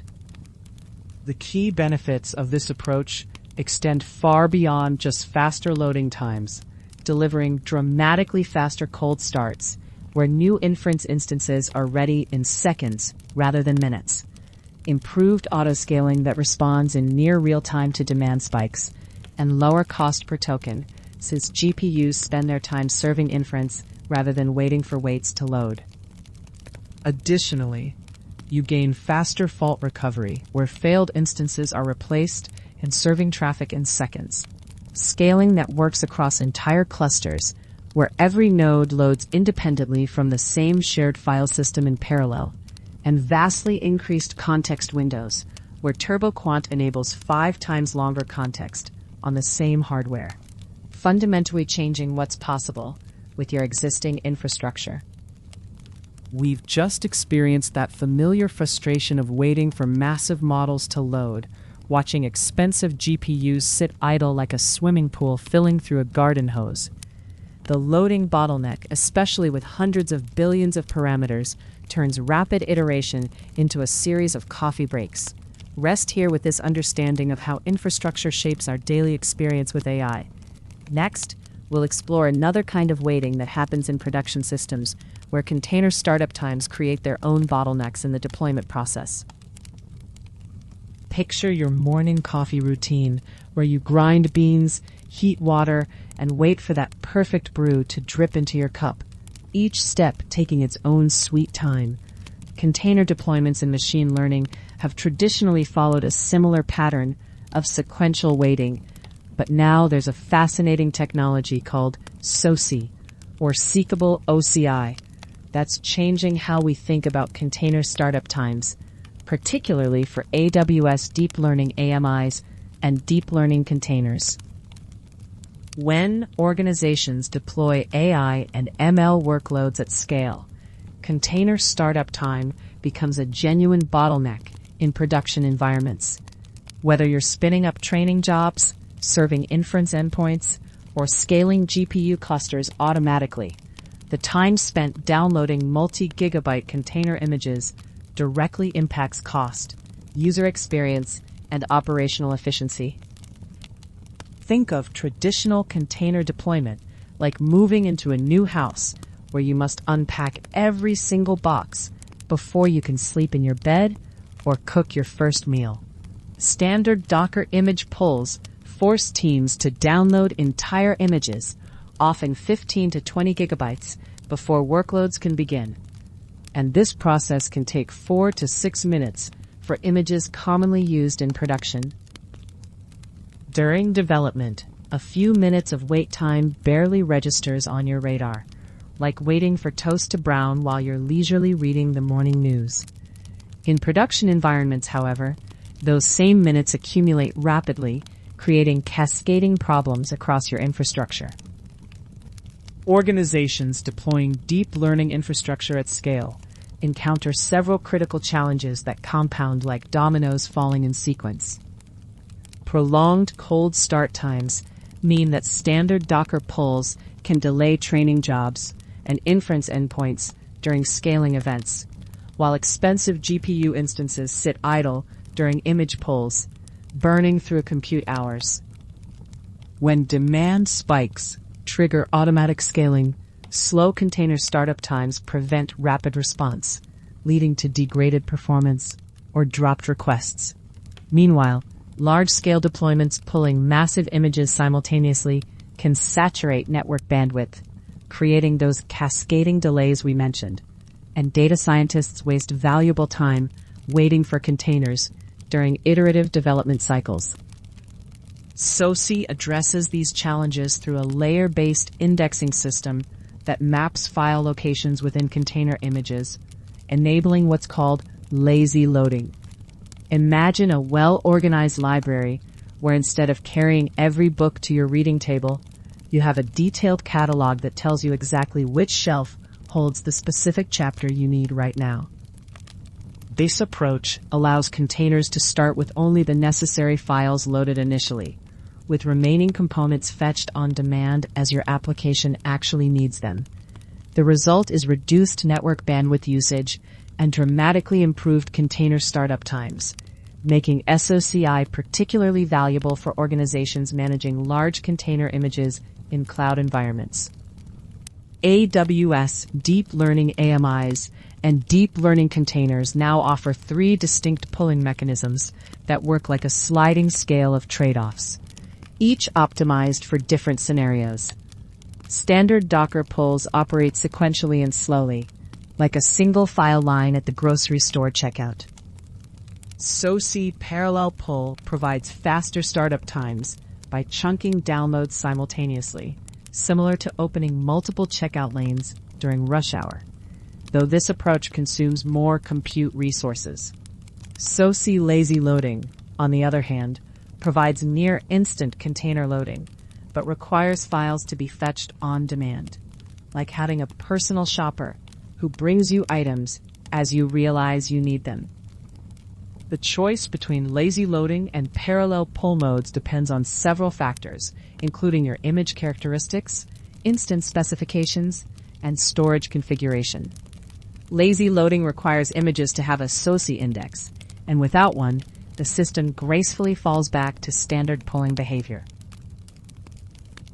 Lower specification instances should use lazy loading to conserve precious resources, while high specification instances with multiple vCPUs and high network bandwidth benefit from parallel pull mode.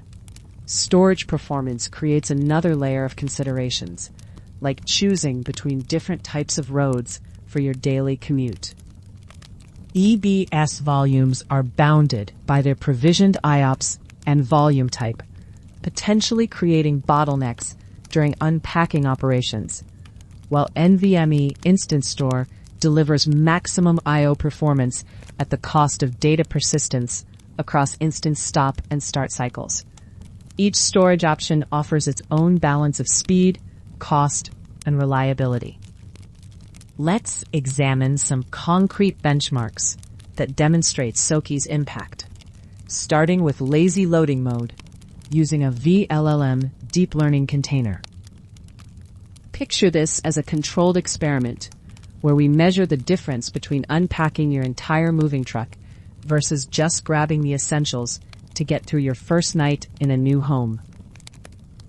The test environment used a G5.2x large instance with 500 gigabytes of EBS storage, 3,000 IOPS, and 125 megabytes per second throughput, running the deep learning base OSS NVIDIA driver GPU AMI. The container image measured 9.72 gigabytes compressed, but expanded to 32.7 gigabytes of disk usage. Using standard Docker to start the Inference server, where no image existed locally, Docker pulled and extracted the entire image before starting the container, taking a total time of 6 minutes and 59.099 seconds.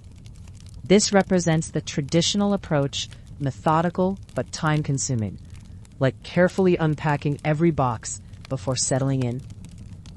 Using nerdctl with SOCI Snapshotter in lazy loading mode, although no image existed locally, the SOCI indexed image allowed the system to pull only the index and necessary layers to start the container. The total time dropped to just 21.125 seconds, a dramatic improvement that feels almost magical when you first witness it. This 20x improvement in container startup time occurs because SOCI pulls only the necessary layers to start the container, with remaining layers loaded on demand as needed, like a smart assistant who anticipates your needs and quietly prepares things in the background while you focus on your immediate tasks.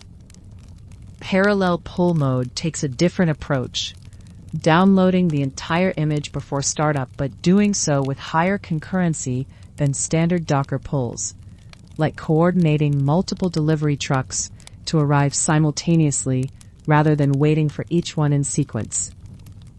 This mode proves ideal when you need the full image available at startup, or when running I/O-intensive workloads that will eventually touch most of the container's contents. The benchmarks for parallel pull mode used a larger G5.4x large instance with enhanced storage specifications. The test used 500 gigabytes of GP3 EBS storage with 16,000 IOPS and 1,000 megabytes per second throughput, testing with a larger 19.32 gigabyte compressed image that expanded to 60.4 gigabytes of disk usage. Notably, the benchmark used a private ECR image rather than public ECR to avoid CloudFront bandwidth limitations. SOCI Snapshotter on Deep Learning AMI defaults to lazy loading mode, but you can enable parallel pull mode by modifying the configuration file at /etc SOCI Snapshotter grpc config.toml, adjusting parameters like max concurrent downloads per image and max concurrent unpacks per image based on your instance type and network bandwidth. The parallel pull results showed a standard Docker pull taking 4 minutes and 44.163 seconds, while SOCI parallel pull mode reduced this to 2 minutes and 12.846 seconds. This 2.2x improvement represents a solid gain, like upgrading from a winding country road to a well-designed highway. The key insight is that SOCI provides two distinct optimization strategies, each suited to different scenarios. Lazy loading mode achieved that remarkable 20x improvement in container startup time, transforming 6+ minutes into approximately 21 seconds, while parallel pull mode delivered a respectable 2.2x improvement in image pull performance. Choose lazy loading mode when you need the fastest possible container startup, particularly for scenarios where your application won't immediately access all parts of the container image. Choose parallel pull mode when you need the full image available before your workload begins, or when your application will quickly access most of the container's contents. Getting started with Saki is straightforward, since deep learning AMIs and deep learning containers are publicly available today with Saki snapshotter support. AWS deep learning containers with the -Saki tag suffix come with Saki indexes pre-created and pushed to the registry, enabling lazy loading immediately without additional setup.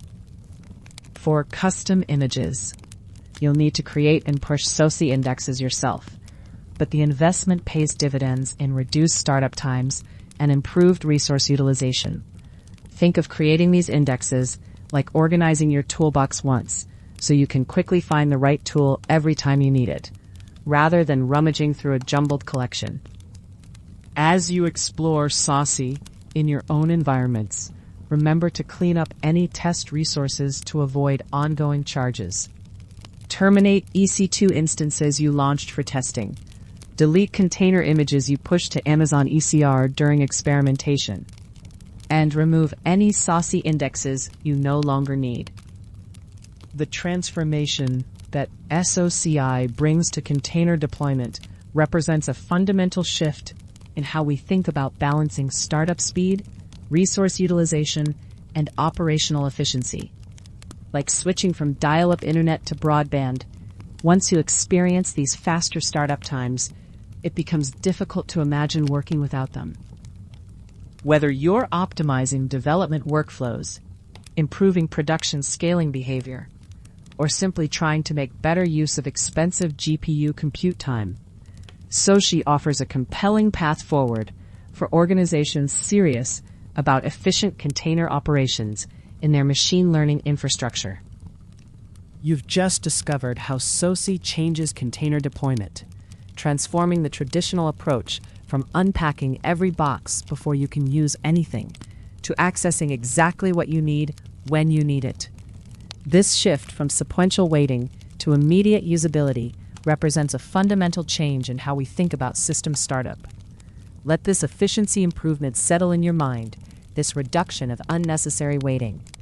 As we continue, we'll journey back to 2022, when researchers at Google were tackling the challenge of making massive language models fast enough for real-world applications.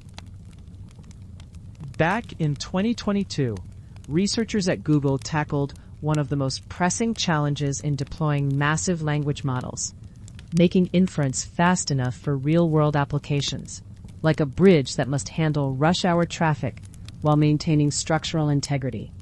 The team focused specifically on transformer models with over 500 billion parameters, where the sheer scale creates a complex web of engineering trade-offs between latency, throughput, and computational efficiency when serving these models in production environments.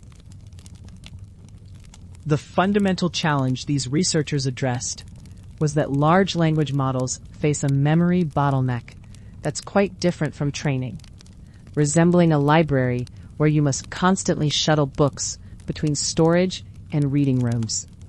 During inference, models must load both their billions of parameters and maintain a KV cache of attention keys and values for each sequence, creating enormous memory traffic that dominates the time spent generating each token, especially when serving multiple users simultaneously. The team developed an analytical framework for partitioning these massive models across multiple TPU v4 chips, treating the problem like designing an efficient assembly line where each station must coordinate precisely with its neighbors. They created mathematical models to determine the optimal way to split computation across different dimensions, batch size, model parameters, and sequence length, while minimizing the communication overhead that occurs when chips must share intermediate results during computation. For the feed-forward layers, which contain the bulk of a model's parameters, the researchers explored three main partitioning strategies that work like different warehouse distribution systems. The simplest approach, called 1D weight stationary splits weight matrices along one dimension and keeps each chunk on a dedicated chip, but this creates constant communication overhead that doesn't improve as you add more chips to the system.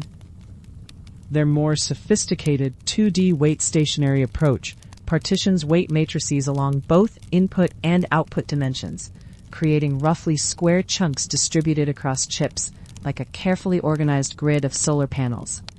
This strategy reduces communication time proportionally to the square root of the number of chips, making it more efficient than the 1D approach when using more than 16 chips, since the communication burden is shared across multiple dimensions simultaneously. For scenarios with large batch sizes, the team developed weight-gathered layouts that work like a traveling salesman system.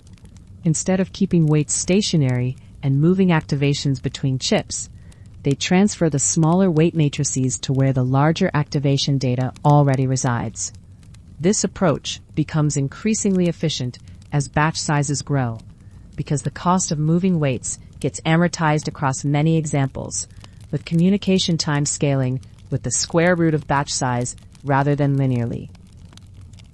The attention mechanism required special consideration, particularly for the KV cache that stores previous tokens' key and value vectors, growing like a digital filing cabinet that expands with each generated word. Traditional multi-head attention creates enormous memory requirements. For a 500 billion parameter model with batch size 512 and context length 2048, the KV cache totals 3 terabytes, 3 times larger than the model's parameters themselves. The researchers leveraged multi-query attention, an architectural variant where multiple query heads share a single key value head, reducing memory requirements like consolidating multiple office departments to share a single supply closet.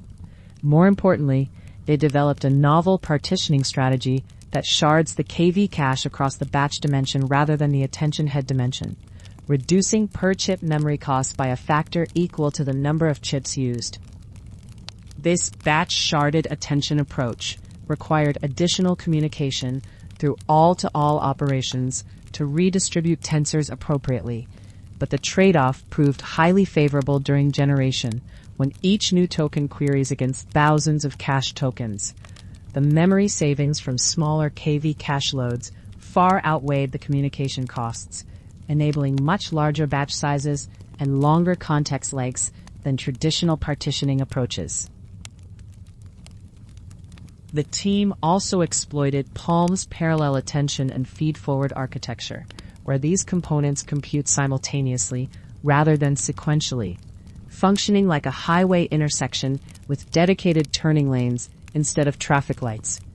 This design eliminated one of 2 required synchronization points per layer and enabled fusing multiple matrix operations together, improving both computational efficiency and reducing communication overhead by half. To squeeze out maximum performance, the researchers implemented sophisticated low-level optimizations using techniques like looped collective einsum that overlap communication with computation, resembling a restaurant kitchen where chefs prepare ingredients while dishes cook simultaneously. These optimizations achieved roughly 1.4 times better performance than simpler implementations and were essential for making some of the memory-intensive weight-gathered layouts feasible in practice. The team also incorporated int8 weight quantization to reduce memory footprint and bandwidth requirements, compressing 16-bit floating point weights to 8-bit integers, like switching from high-resolution photographs to efficient sketches that preserve essential details. This quantization provided additional memory savings that enabled fitting larger models or supporting bigger batch sizes within the same hardware constraints. Their analytical framework revealed clear scaling patterns. Weight stationary approaches work best for low-latency applications with small batch sizes, while weight-gathered strategies become optimal for high-throughput scenarios with large batches, like choosing between express lanes and bulk processing at a shipping facility. The optimal partitioning strategy depends critically on the specific application requirements and hardware configuration being deployed. For interactive applications like chatbots requiring low latency, their optimized implementation achieved 29 milliseconds per token generation on the 540 billion parameter Palm model, running across 64 TPU v4 chips with int8 quantization, fast enough for real-time conversation, like a skilled interpreter providing simultaneous translation. This represented a significant improvement over previous benchmarks, while maintaining support for 2048 token context lengths. In high-throughput scenarios optimized for batch processing, the system achieved 76% model flops utilization during input token processing, meaning 3/4 of the theoretical peak computational capacity was actually used for productive work, like a factory running at near optimal efficiency. This level of utilization is particularly impressive given the memory bandwidth constraints and communication overhead inherent in distributed inference. The researchers demonstrated that their multi-query attention approach with batch dimension sharding enables scaling to context lengths 32 times larger than traditional approaches, opening possibilities for applications requiring extensive context, like document summarization or long-form dialogue, functioning like expanding a conference room to accommodate much larger meetings. This scaling capability addresses one of the key limitations preventing deployment of large language models in context-intensive applications. Their comprehensive evaluation showed clear Pareto frontiers trading off latency against computational efficiency, with different optimal configurations for different use cases, resembling a transportation network where you choose between faster routes and more fuel-efficient paths. For a complete interactive session processing 64 input tokens with 1920 tokens of conversation history and generating 64 response tokens, their Palm 540B implementation completed the entire workflow in 1.9 seconds. The work established that communication patterns become the primary bottleneck as models scale larger and are distributed across more chips, shifting the optimization focus from pure computation to efficient data movement, like urban planning, where traffic flow becomes more critical than individual vehicle speed. Understanding these communication costs proved essential for selecting the right partitioning strategy for each deployment scenario. For offline applications where latency matters less than cost efficiency, their techniques achieved 73% overall flops efficiency while processing 1984 input tokens and generating 64 output tokens across many examples, demonstrating that thoughtful engineering can extract substantial value from expensive computational resources like a skilled conductor maximizing an orchestra's performance. This efficiency level makes large-scale deployment economically viable for many applications. The research provided both theoretical frameworks and practical implementations that significantly advanced the state of large language model deployment in 2022, offering concrete engineering principles rather than just empirical results, like publishing both architectural blueprints and construction techniques for future builders. Their analytical approach enabled practitioners to understand and predict optimal configurations, rather than relying on expensive trial and error experimentation across different hardware setups and application requirements. Someone else is awake right now, listening to this very moment with you. If that's you, leave a word below, so the rest of us know we're not alone at this hour. We've just explored Google's 2022 work on efficiently scaling transformer inference, understanding how memory bottlenecks create that library-like shuttling of information between storage and processing areas. The challenge of serving 500+ billion parameter models while maintaining both speed and efficiency shows us the scale of engineering problems researchers face. Take a moment to appreciate this complexity, this intricate dance between memory and computation.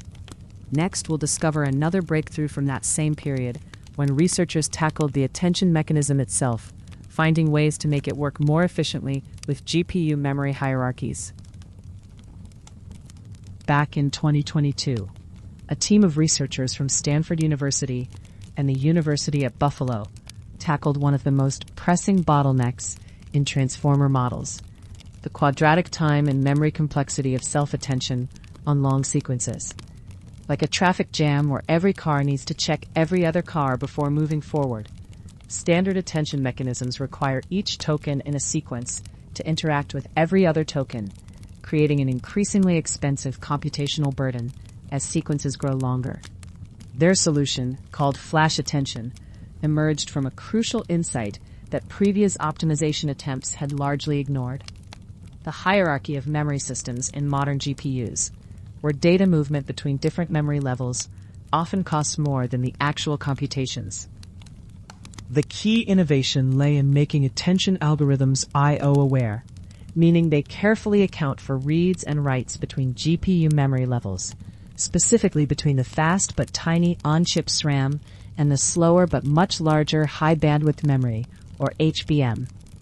Like a chef who organizes ingredients on the counter rather than running to the pantry for each item, flash attention uses a technique called tiling to break the attention computation into blocks that fit in fast SRAM memory, avoiding the costly materialization of the full n-by-n attention matrix in slow HBM. This approach fundamentally restructures how attention is computed, processing smaller chunks of data through multiple passes rather than attempting to hold everything in memory at once. The algorithm splits the input matrices Q, K, and V into blocks and processes them through nested loops, with an outer loop iterating through blocks of K and V matrices loaded into SRAM, and an inner loop processing blocks of the Q matrix. Like assembling a puzzle by working on small sections and carefully combining them, flash attention computes partial attention outputs for each block and scales them by the appropriate normalization factors before combining them into the final result.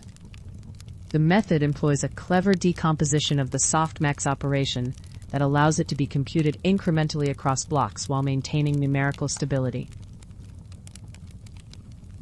To handle the backward pass without storing the large intermediate attention matrices, flash attention uses selective recomputation, storing only the output and softmax normalization statistics rather than the full n times n attention and probability matrices. This approach trades additional floating point operations for dramatically reduced memory access, and counterintuitively, the recomputation actually speeds up the backward pass due to the massive reduction in HBM accesses. The entire attention operation is fused into a single CUDA kernel, loading inputs from HBM, performing all computations including matrix multiplications and softmax operations, and writing results back to HBM without intermediate memory transfers.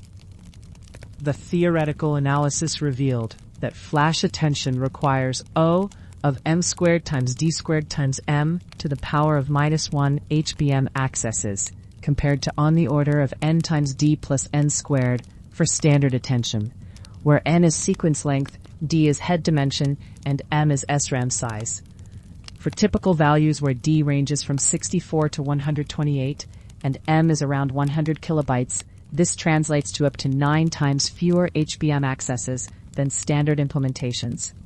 The researchers also proved a lower bound, showing that no exact attention algorithm can asymptotically improve on this number of HBM accesses across all SRAM sizes, establishing flash attention as theoretically optimal within this framework. The team extended their approach to block-sparse attention, creating an approximate attention method that skips 0 blocks in a predefined sparsity pattern. Like a subway map where you only need to consider the stations actually connected by tracks, block-sparse flash attention processes only the non-zero blocks of the attention matrix, achieving I/O complexity that improves by a factor proportional to the sparsity ratio. This variant proved 2 to 4 times faster than even the standard flash attention, while scaling to sequence lengths of 64,000 tokens. Empirical validation on BERT large training showed a 15% speed up over the ML-Perf 1.1 training record, while GPT-2 training achieved up to 3 times speedup compared to Hugging Face implementations, and 1.8 times over Megatron LM. The long-range arena benchmark, designed to test models on sequences ranging from 1,000 to 4,000 tokens, showed 2.4 times speedup, with flash attention maintaining the same accuracy as standard attention. These improvements came without any changes to model architecture or mathematical formulation. Flash attention computes exactly the same attention values as the standard algorithm. Beyond speed improvements, flash attention's memory efficiency enabled training transformers with significantly longer context lengths, leading to measurable quality improvements. Training GPT-2 with 4K context length using flash attention remained 30% faster than training with 1K context using Megatron LM, while achieving 0.7 better perplexity scores. On long document classification tasks using Mimic 3, medical records, and ECTHR legal documents, increasing sequence length from 512 to 16K tokens yielded 4.3 to 8.5 point improvements in performance metrics. Perhaps most remarkably, flash attention enabled the first transformer models to achieve better than random performance on the PathX challenge, a notoriously difficult task requiring models to determine if 2 points in a 128 by 128 image are connected by a path, when the image is processed pixel by pixel as a 16K token sequence. Block-sparse flash attention pushed this capability further, scaling to 64K tokens and achieving 63.1% accuracy on the even more challenging Path 256 task, where previous transformer attempts had failed completely due to memory limitations. Memory benchmarking confirmed that flash attention's footprint scales linearly with sequence length, rather than quadratically, proving up to 20 times more memory efficient than exact attention baselines, and remaining 2 times more efficient than even the most memory-conscious approximate methods like Linformer. Runtime measurements showed flash attention maintaining up to 3 times speedup over PyTorch's standard attention implementation, across sequence lengths from 128 to 2K tokens, with block-sparse variants outperforming all known attention methods across the entire range of tested sequence lengths. The research highlighted several limitations and future directions, particularly the need for better compilation tools that could translate high-level attention algorithms into I/O-aware CUDA implementations without requiring manual kernel development. Like needing a specialized translator for each conversation, the current approach demands writing new low-level CUDA code for each attention variant, limiting accessibility and portability across different GPU architectures. The authors envisioned compiler frameworks similar to Halide in image processing that could automatically generate optimized GPU kernels from high-level algorithm descriptions. Looking beyond attention mechanisms, the I/O-aware principles demonstrated by flash attention suggested broader applications throughout deep learning, since every layer in neural networks involves data movement between memory hierarchies. The work opened questions about multi-GPU implementations, where data transfer between devices adds another layer of I/O complexity to consider. The fundamental insight that algorithmic optimization must account for the realities of modern hardware memory hierarchies represented a shift from purely mathematical optimization toward hardware-conscious algorithm design that could influence how future neural network operations are implemented and optimized. You've just learned about flash attention's breakthrough in making attention algorithms I/O aware, carefully organizing data movement between GPU memory levels like a chef arranging ingredients for maximum efficiency. This 2022 innovation addressed the quadratic complexity that made long sequences so expensive to process. Let this memory hierarchy insight rest with you. This understanding of how data movement often costs more than computation itself. Our next segment will take us to DeepMind, where researchers were developing a different approach to the speed problem through speculative sampling. Back in 2023, researchers at DeepMind tackled one of the most persistent bottlenecks in large language model deployment: the painfully slow process of generating text one token at a time. Their work on speculative sampling emerged during the era when transformer models were scaling to hundreds of billions of parameters, yet remained frustratingly memory-bound during inference, like a massive library where you can only check out one book at a time, despite having countless shelves of knowledge available. The core insight driving their approach was elegantly simple: that scoring multiple candidate tokens in parallel takes roughly the same time as generating a single token from a large model. This happens because transformer inference is dominated by memory bandwidth rather than computation. Like a traffic jam where adding one more car barely changes the total time everyone spends waiting. But efficiently organizing multiple cars together can dramatically improve throughput. Their speculative sampling algorithm works in 3 coordinated steps. First, generating a short draft sequence of K tokens using a smaller, faster model. Then scoring this entire draft in parallel using the large target model. And finally, applying a modified rejection sampling scheme to accept or reject each token while preserving the exact output distribution of the target model. The process resembles a skilled apprentice quickly sketching multiple design ideas, which a master craftsperson then evaluates all at once, keeping the good elements and discarding the rest. The mathematical foundation relies on a clever rejection sampling scheme that maintains distributional correctness, where each draft token is accepted with probability min1 qx over px, representing the ratio of target model probability to draft model probability. When a token is rejected, the algorithm resamples from the residual distribution, qx minus px plus, ensuring that the final output matches exactly what the target model would have produced. Like a quality control process that catches defects while preserving the original manufacturing specifications.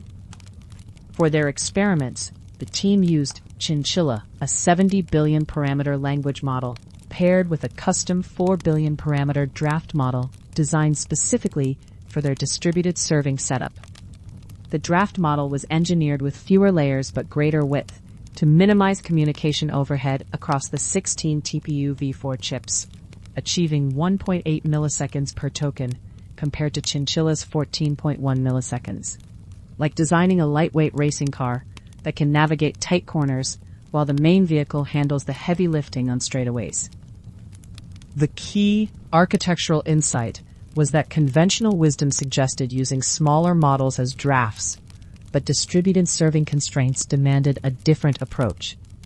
A standard 7 billion parameter model achieves optimal performance on 4 TPUs, but using it as a draft on the 16 TPU setup required for Chinchilla would waste computational resources and introduce unnecessary communication overhead, like trying to coordinate a small team across too many meeting rooms.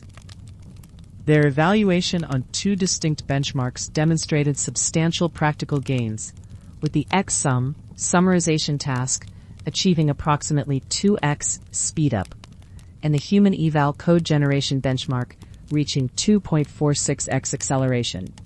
The algorithm maintained perfect distributional fidelity, with benchmark scores remaining essentially unchanged between speculative and standard sampling, proving that the speedup came without sacrificing output quality, like a more efficient engine that delivers the same power while consuming less fuel. The acceptance rate varied significantly across domains, with code generation showing particularly strong performance due to repetitive patterns and common subsequences that the draft model could predict reliably.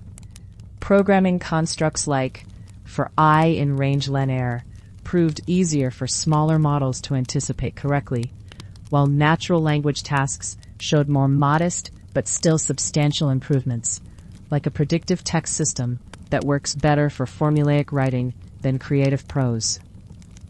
Analysis of the draft length parameter K revealed a delicate optimization landscape, where longer drafts required more draft model calls and reduced overall acceptance rates due to compounding dependencies between sequential tokens. The team found optimal performance typically occurred around k equals 3 or k equals 4, beyond which the overhead of generating additional speculative tokens outweighed the benefits of fewer scoring rounds, resembling a chef's mise en place, where preparing too many ingredients ahead of time can slow down rather than accelerate the cooking process. The acceptance rate exhibited predictable mathematical behavior, decreasing as k increased, since each subsequent token's acceptance depended on all previous tokens being correct. This created a trade-off between the frequency of expensive target model calls and the computational overhead of draft generation, with variance in generation time also increasing at higher k values. Like a game of sequential coin flips, where the probability of a long winning streak decreases exponentially with each additional flip. One of the method's most appealing characteristics was its complete modularity, requiring no modifications to the target model architecture or parameters, while preserving exact distributional guarantees within numerical precision. This meant existing large models could benefit immediately from speculative sampling without retraining, retuning, or architectural changes, functioning like a turbocharger that can be retrofitted to existing engines without internal modifications. The technique proved particularly valuable in distributed serving environments where memory bandwidth constraints dominate performance bottlenecks, often exceeding the theoretical autoregressive sampling speed limit imposed by hardware memory bandwidth alone. For code generation tasks, the speedup actually surpassed what should have been physically possible with conventional token-by-token generation on their hardware setup, like a relay race, where the baton passes happen so efficiently that the team runs faster than any individual member could alone. The researchers noted that their work proceeded concurrently with similar research by Leviathan et al. On speculative decoding, but focused more heavily on the practical challenges of distributed serving for very large models, including the engineering optimizations necessary to make the approach work reliably at scale. Their contribution emphasized the real-world deployment considerations that often determine whether theoretical improvements translate into practical benefits, like the difference between a prototype that works in laboratory conditions and one that functions reliably in industrial environments. The choice of draft model architecture reflected deep understanding of distributed system constraints, where naive approaches of simply using smaller existing models would fail to fully utilize available hardware resources. Their custom wide but shallow design ensured that both draft generation and target model scoring could run efficiently on the same hardware topology, avoiding the resource allocation mismatches that plague many acceleration schemes, like designing puzzle pieces that fit together perfectly rather than forcing incompatible shapes to work together. Temperature and nucleus sampling parameters affected the acceptance rate in predictable ways, with higher temperatures and more focused sampling generally improving the alignment between draft and target model predictions. The robustness to different sampling parameters meant that the technique worked across the range of generation strategies commonly used in practice, from greedy decoding to more exploratory sampling approaches, like a vehicle suspension system that provides smooth rides across different road conditions. The memory bandwidth analysis revealed why their approach worked so well for large transformer models, where linear layers, attention mechanisms, and all reduce operations all remained memory-bound, whether processing one token or several candidate tokens in parallel. This fundamental insight about hardware utilization patterns enabled them to achieve nearly free parallel scoring for small values of K, like discovering that a conveyor belt can carry multiple items for the same energy cost as carrying one. The modified rejection sampling scheme provided rigorous theoretical guarantees while remaining computationally efficient, ensuring that the final token distribution matched the target model exactly rather than approximating it. This mathematical precision was crucial for applications requiring specific output characteristics, where even small distributional shifts could accumulate into significant behavioral changes over longer generations, like a navigation system that maintains perfect accuracy rather than gradually drifting off course. Performance varied meaningfully across different text domains, with structured content like code showing higher acceptance rates than more unpredictable creative writing tasks. This domain dependency suggested that speculative sampling would be particularly valuable for applications involving repetitive or formulaic text generation, where patterns make draft model predictions more reliable, like a weather forecasting system that works better for stable climate patterns than chaotic storm systems. The work demonstrated that modern accelerator hardware, originally designed for parallel training workloads, could be cleverly repurposed for inference acceleration by exploiting the parallel scoring capabilities that normally go unused during sequential generation. This represented a fundamental shift in thinking about how to utilize computational resources during inference, like discovering that a factory designed for mass production can also excel at quality control when the workflows are properly coordinated.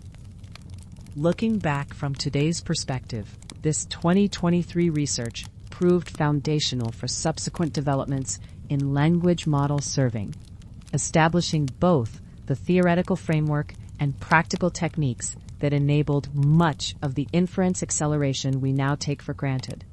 The speculative sampling approach opened up new possibilities for deploying very large models in latency-sensitive applications, where the 2 to 2.5 times speedups made the difference between theoretical capability and practical utility, like the bridge that finally connected two previously isolated territories. We've just seen how DeepMind's speculative sampling emerged from the elegant insight that scoring multiple candidates takes roughly the same time as generating one token, like organizing cars in a traffic jam to improve overall throughput. This memory bandwidth understanding opened up new possibilities for parallel processing in language generation. Breathe here, letting this coordination between models settle in your thoughts. Next, we'll explore Microsoft's comprehensive approach to the inference challenge, their deep speed system that addressed multiple bottlenecks simultaneously. Back in 2022, researchers from Microsoft tackled one of the most pressing challenges in AI infrastructure: how to efficiently run massive transformer models for inference when these models were growing exponentially in size and complexity. Like a chef trying to serve an elaborate feast with limited kitchen space and equipment, the AI community was struggling to deploy models with hundreds of billions or even trillions of parameters, when most systems could barely handle a fraction of that scale. The deep speed inference system emerged as a comprehensive solution to address three critical bottlenecks: achieving low latency for real-time applications, maximizing throughput for cost-effective deployment, and making massive model inference feasible even with limited GPU resources. The landscape of transformer models in 2022 presented a complex puzzle of trade-offs and constraints. Much like a sprawling metropolitan transit system, where different routes require different types of vehicles and scheduling approaches. Dense models like GPT-3, with 175 billion parameters, demanded enormous memory bandwidth, while sparse mixture of experts models could be 8 times larger than equivalent dense models, but used only a fraction of their parameters for each computation. Some applications needed lightning-fast responses for interactive use cases, while others prioritized maximum throughput for batch processing workloads. The diversity in model architectures, from dense transformers to sparse MOE variants, combined with varying hardware configurations from single GPUs to multi-node clusters, created a system design challenge of unprecedented complexity. At the heart of the latency challenge lay a fundamental memory bandwidth bottleneck, resembling a narrow bridge that constrains the flow of a rushing river, regardless of how much water wants to cross. For small batch sizes typical in production inference, performance was entirely limited by how quickly model weights could be read from memory into processing units. The researchers found that existing training-optimized kernels, designed for large batch sizes and maximum compute utilization, performed poorly in inference scenarios where memory bandwidth utilization mattered more than raw computational throughput. This mismatch meant that even powerful GPUs sat largely idle, waiting for data rather than crunching numbers, leading to suboptimal latency that failed to meet real-time requirements. The team's solution centered around two innovative kernel optimization techniques that worked like a well-choreographed assembly line to maximize efficiency. Deep Fusion extended traditional operator fusion beyond simple element-wise operations by carefully tiling computations to avoid cross-tile dependencies, allowing complex operations like reductions, data transpositions, and matrix multiplications to be fused into single kernels. Their custom small batch inference GEM implementation, SBI GEM, redesigned matrix multiplication specifically for inference workloads, using cooperative group reductions and strategic weight matrix transpositions to fully utilize GPU cache lines and achieve maximum memory bandwidth, even with tiny batch sizes. For dense transformer models that exceeded single GPU capabilities, the system employed a layered scaling approach reminiscent of a sophisticated orchestra, where different sections must coordinate precisely to create harmonious performance. Tensor parallelism distributed model layers horizontally across GPUs within a node, leveraging high-bandwidth NVLink connections to minimize communication overhead while maximizing aggregate memory bandwidth. When models grew beyond single-node capacity, pipeline parallelism split the model vertically across nodes, though this introduced unique challenges for autoregressive generation, where each token depends on previously generated tokens, creating data dependencies that traditional training pipelines weren't designed to handle. The pipeline parallelism implementation required solving complex scheduling problems specific to inference workloads, much like coordinating a relay race where runners must pass batons while maintaining optimal speed. Autoregressive models like GPT-3 operate in two distinct phases: prompt processing, where entire input sequences are processed to generate the first token, and token generation, where only single tokens are processed iteratively. The researchers developed a hybrid scheduling approach that used different microbatch sizes for these phases, along with dynamic queuing of generated tokens to minimize pipeline bubbles that would otherwise leave GPU stages idle and waste computational resources.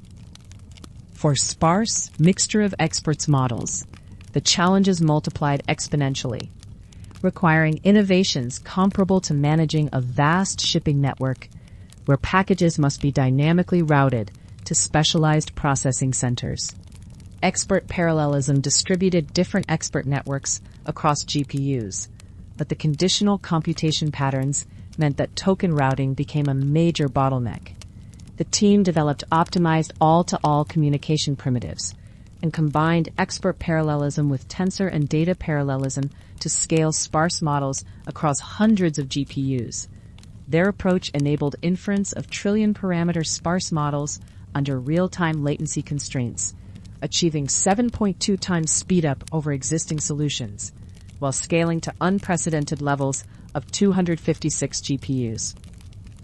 The ZRO inference component addressed resource constraints by creating a heterogeneous system that utilized CPU memory and NVMe storage alongside GPU compute, functioning like a tiered storage system where frequently accessed data stays in fast storage, while less critical data resides in slower but more abundant storage. This approach enabled running models 25 times larger than what could fit in GPU memory alone, achieving over 50% of peak hardware performance by carefully orchestrating data movement between storage tiers. The system could inference models with hundreds of billions of parameters on single or multiple GPUs, as long as sufficient CPU or NVMe memory was available to store the complete model parameters. The experimental results demonstrated remarkable performance improvements across diverse scenarios, with gains that varied like different instruments in an ensemble, each contributing their unique strengths. For latency-sensitive applications, deep-speed inference achieved up to 7.3 times speedup over state-of-the-art solutions, with dense models showing 1.9 times improvements and sparse models delivering 7.2 times acceleration. Throughput-oriented scenarios saw over 1.5 times improvements, while the system maintained 33% peak memory bandwidth utilization even when scaled to 256 GPUs. The Zero Inference component delivered 84 teraflops of performance on resource-constrained systems, representing over 50% of A6000 GPU peak performance.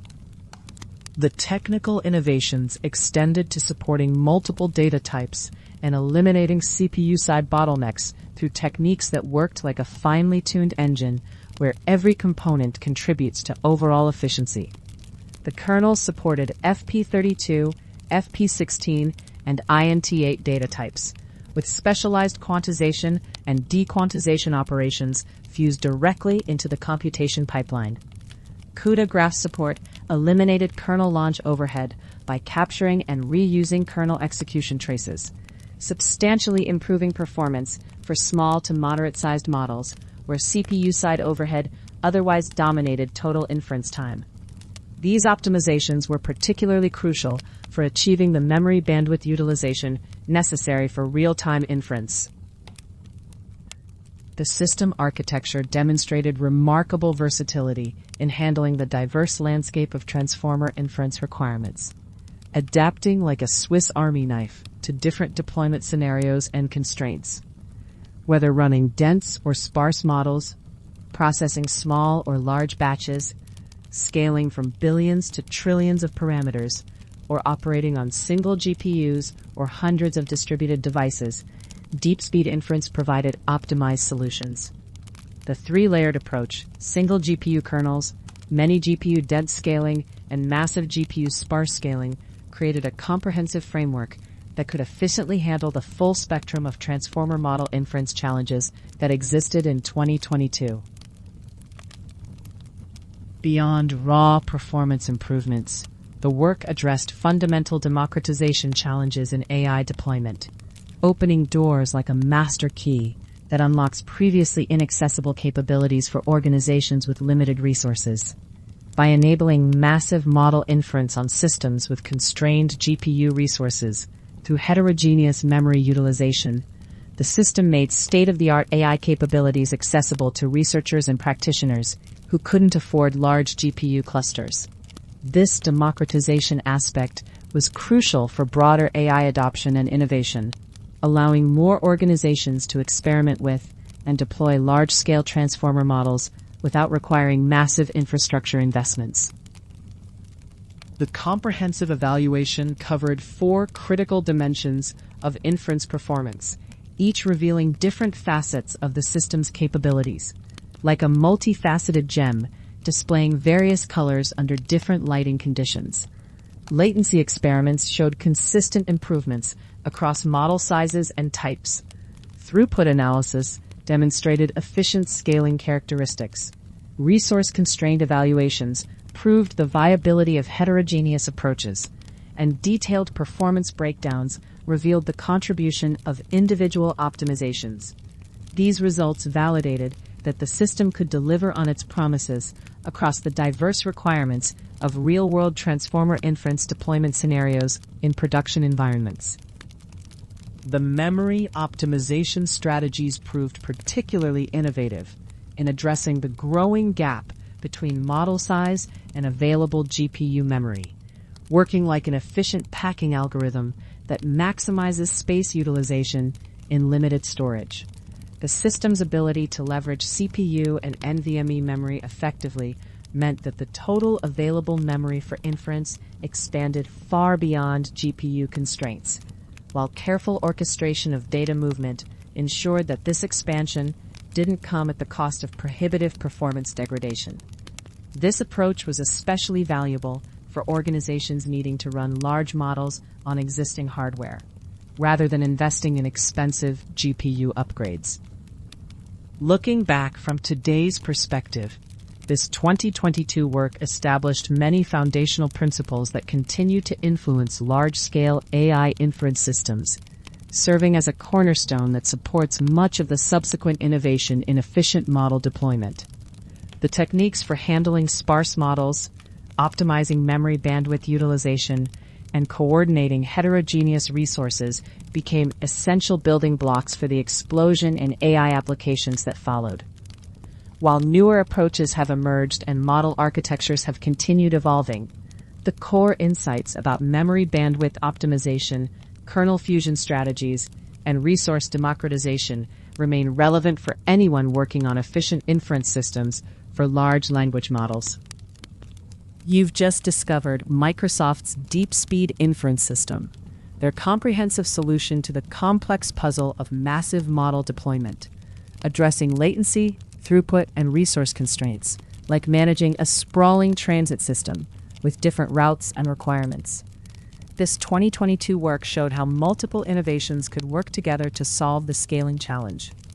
Let this systematic approach rest with you. This understanding of how complex problems require multifaceted solutions. Now, for our final segment, we'll return to where the speculative decoding story began, with Google's original breakthrough that started this whole line of research. Back in 2022, researchers at Google introduced a clever technique called speculative decoding, designed to accelerate inference from large autoregressive models like transformers, without changing their outputs at all, much like a careful editor who finds ways to work faster while maintaining exactly the same quality of review. The core insight driving this work was that generating text from massive language models had become painfully slow because each token required a separate, sequential run through the entire model, creating a bottleneck similar to a factory assembly line where each station must wait for the previous one to completely finish before beginning its work. The researchers observed that many language modeling tasks contain easier subtasks that smaller, more efficient models could handle reasonably well, leading them to develop a method that uses these smaller models as scouts, proposing multiple tokens ahead of time for the larger model to verify in parallel.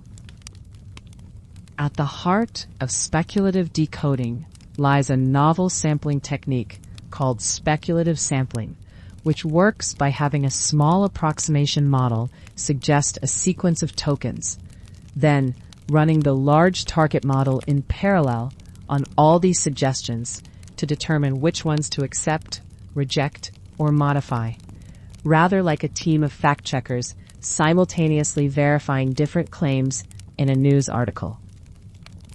The mathematical elegance of this approach stems from its ability to maintain exactly the same probability distribution as the original model, while potentially generating multiple tokens per iteration, achieved through careful acceptance-rejection sampling that compares the probabilities from both models. When the approximation model suggests a token with probability Q of X, and the target model assigns it probability P of X, the system accepts the suggestion if Q of X is less than or equal to P of X. But if Q of X is greater than P of X, it rejects the suggestion with probability 1 minus P of X divided by Q of X, and samples instead from an adjusted distribution, ensuring mathematical correctness like a quality control system that maintains exact standards. The researchers defined an acceptance rate alpha as the probability that a token suggested by the approximation model gets accepted by the target model, discovering that this rate could be calculated as alpha equals the sum of the minimum of P of X and Q of X across all possible tokens, providing a clean measure of how well the small model approximates the large one. Their theoretical analysis showed that with gamma speculation steps, the expected number of tokens generated per iteration follows the formula 1 minus alpha to the gamma plus 1, 1 minus alpha, meaning that even modest acceptance rates could yield substantial speedups when multiple tokens were proposed simultaneously. The wall time improvement depends critically on the cost coefficient C, which represents the ratio of time needed to run the small model versus the large model, with the researchers proving that improvements are guaranteed whenever alpha is greater than C, typically an easy condition to satisfy, since small models are orders of magnitude faster. For their experiments, the team tested speculative decoding on T5XXL, an 11 billion parameter model, using much smaller T5 variants as approximation models, measuring performance on English to German translation and CNN Daily Mail summarization tasks with both greedy and stochastic sampling. The empirical results were striking, showing 2.6x to 3.4x speedups on translation and 2.3x to 3.1x speedups on summarization, with T5 small, 77 million parameters, providing the best balance between approximation quality and computational cost when paired with T5XXL. Interestingly, the acceptance rates were consistently higher for greedy sampling, temperature 0, than for stochastic sampling, temperature 1, with alpha values reaching 0.75 for translation and 0.65 for summarization when using T5 small as the approximation model, like a compass that points more reliably in calmer conditions. The researchers also tested their method with much larger models, including a 137 billion parameter lambda model for dialogue tasks, finding that even approximation models 2 orders of magnitude smaller could achieve acceptance rates between 0.57 and 0.75, demonstrating the technique's scalability. Perhaps most surprisingly, even trivial approximation models like bigram models yielded non-negligible improvements, with alpha equals 0.2 for English to German translation, providing a 1.25 times speedup, despite the approximation model being essentially a simple lookup table rather than a neural network. The method's practical appeal lies in its plug-and-play nature, requiring no retraining, no architecture changes, and no modifications to existing model weights, while guaranteeing mathematically identical outputs to the original model, making deployment as straightforward as adding a turbocharger to an existing engine. The researchers carefully analyzed the trade-offs involved, noting that while speculative decoding reduces the number of serial model calls, it increases the total number of arithmetic operations, making it most effective in memory bandwidth limited scenarios, where additional compute resources are available but underutilized. They derived optimal values for gamma, the number of speculation steps, based on the acceptance rate alpha, and cost coefficient C, showing through theoretical analysis and empirical validation that the sweet spot typically falls between 3 and 7 speculation steps for most practical scenarios. The approach proved robust across different types of approximation models, from smaller versions of the same architecture to completely different model types like n-gram models, and even theoretical random token generators, though neural approximation models consistently provided the best performance. Looking back at this 2022 work from today's perspective, speculative decoding represented an important breakthrough in inference optimization, providing a principled way to trade increased computational resources for reduced latency without sacrificing output quality, a paradigm that has influenced subsequent developments in efficient language model inference. The technique's fundamental insight that speculative execution could be extended to stochastic settings while maintaining distributional guarantees open new avenues for accelerating large language models in production environments where identical outputs and deployment simplicity are crucial requirements, much like a bridge that connects theoretical computer science with practical engineering needs. And so we return to where we began, with Google's original speculative decoding breakthrough in 2022. That elegant idea of using smaller models as scouts to propose tokens for larger models to verify in parallel. Like a careful editor finding ways to work faster while maintaining the same quality. This technique opened up entirely new possibilities. You've journeyed through the hidden battleground of inference economics, from memory bottlenecks to loading optimizations. From attention mechanisms to agentic scaling, all connected by this central insight that two models working together can indeed make your language model faster than either could alone.